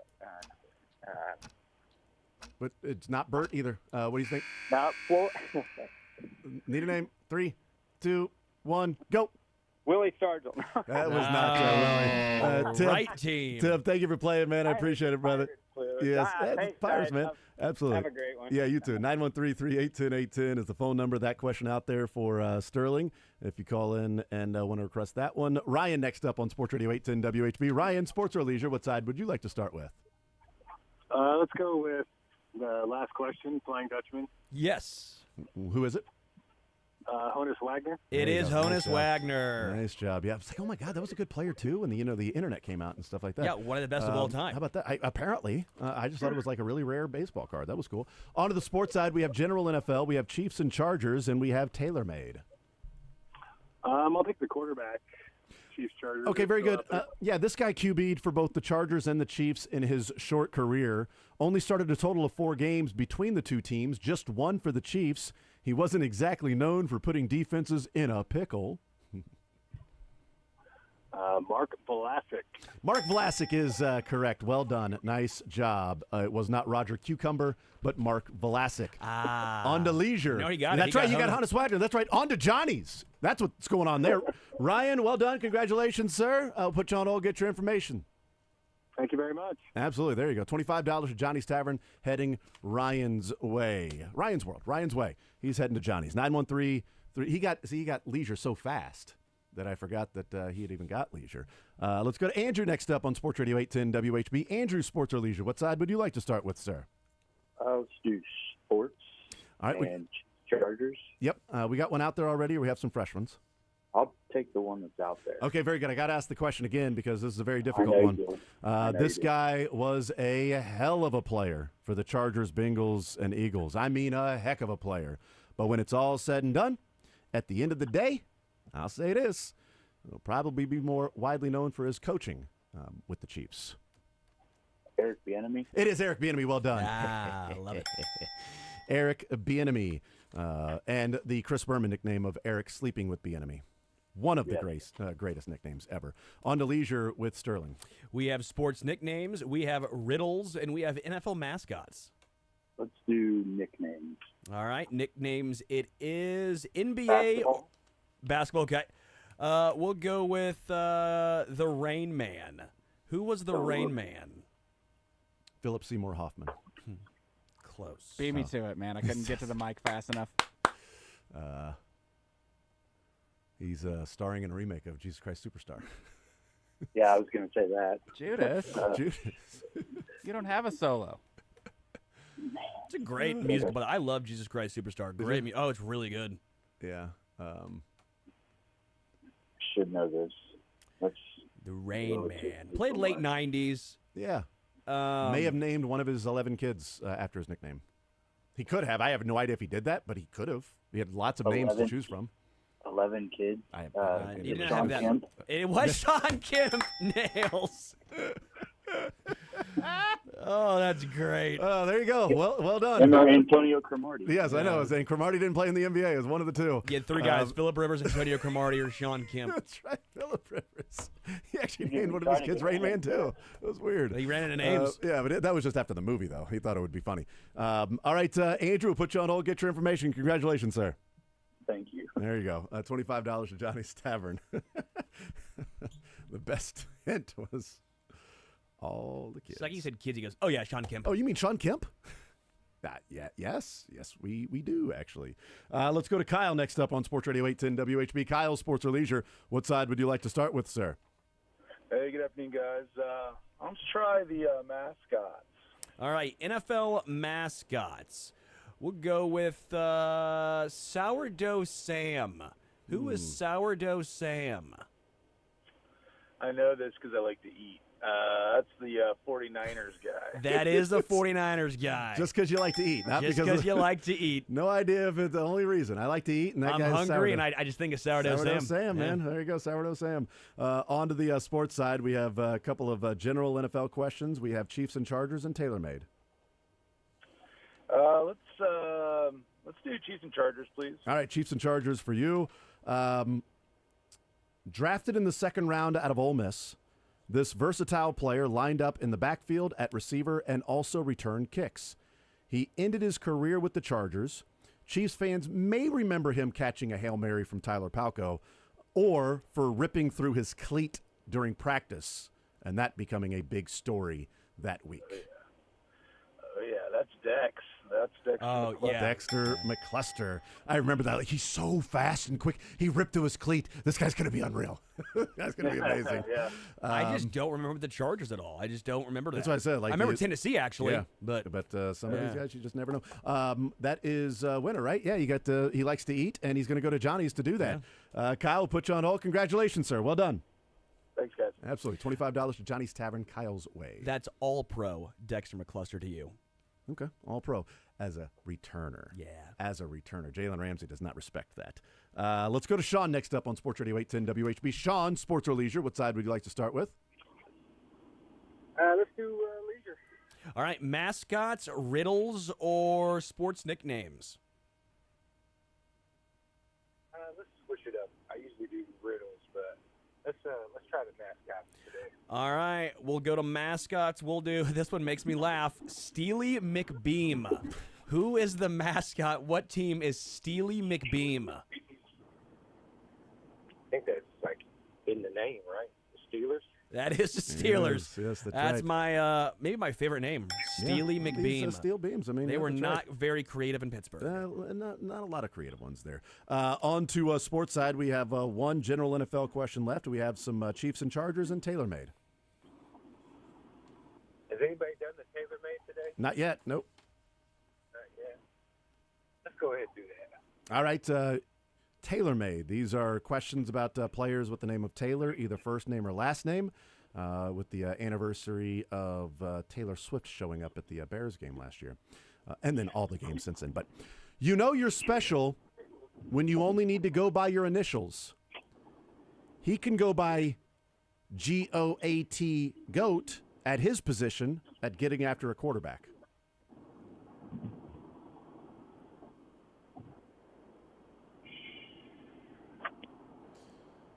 Getting after a quarterback. Think of the category. He's playing now, right? Nope. Think of the category. Category is TaylorMade. You know you're special when you only need to go by your initials and people know who you are.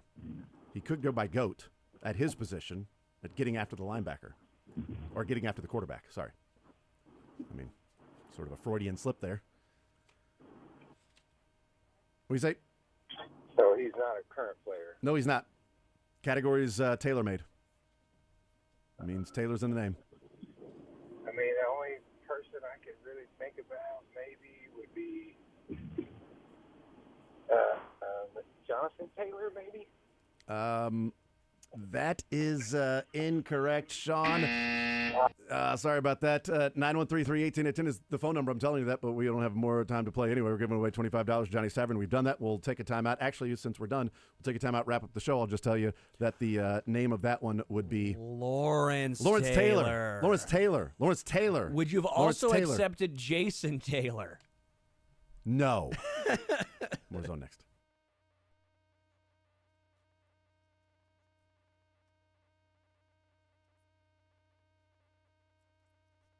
Hey everyone, get into Greenlight Dispensary before the month is over because this September they're giving away a bunch of different deals to celebrate Kansas City's favorite football and baseball team being in action in the month of September and hopefully October for our favorite baseball team. Today they're giving away 2 for $25 select squeeze beverage enhancers. So get on into Greenlight Dispensary today before the rush happens, before the weekend of football and baseball, and get your best deals that you possibly can today. They also have unmatched first-time customer benefits and are voted the best loyalty program in Missouri because the points you rack up can be used as cash on any of their products, not the ones that they pick and choose. So go online to greenlightdispensary.com, that's greenlightdispensary.com, and there you can select whether you want to pick up your order through the drive-thru or the grab-and-go window to save time. And also, when you go into one of their 4 Casey area locations, if it's your first time, mention 810 sent you, and you can get 20% off your first order. You can go into any one of those 4 locations at Bannister Road and 435, Nolan Road and Independence, 135th and State Line is my location, and they have one in Harrisonville, Missouri as well. So get ready for game time at Greenlight and celebrate Kansas City's favorite football team. Check them out online at greenlightdispensary.com. That's greenlightdispensary.com.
right, wrapping up the show. $25 at Johnny's Tavern given away here in Sports or Leisure. Do it again next week as well. Tonight, right here on Sports Radio 810 WHB, we've got Cowboys and Giants. Westwood One pregame starting at 6:30, and we'll be back tomorrow at 10 to break down this Chiefs and Chargers game coming up this weekend. Some college football with KU and K-State in action. All that coming up tomorrow. Soren Petro's got you the rest of the way until 6 o'clock. Then, of course, we got a little bonus hour, and then Westwood One pregame, Cowboys and Giants. At least that thing's in New York. Maybe it'll be a game. Maybe it'll be fun. Ooh. Well, you know what? DJ. Cowboys defense has been pretty rough.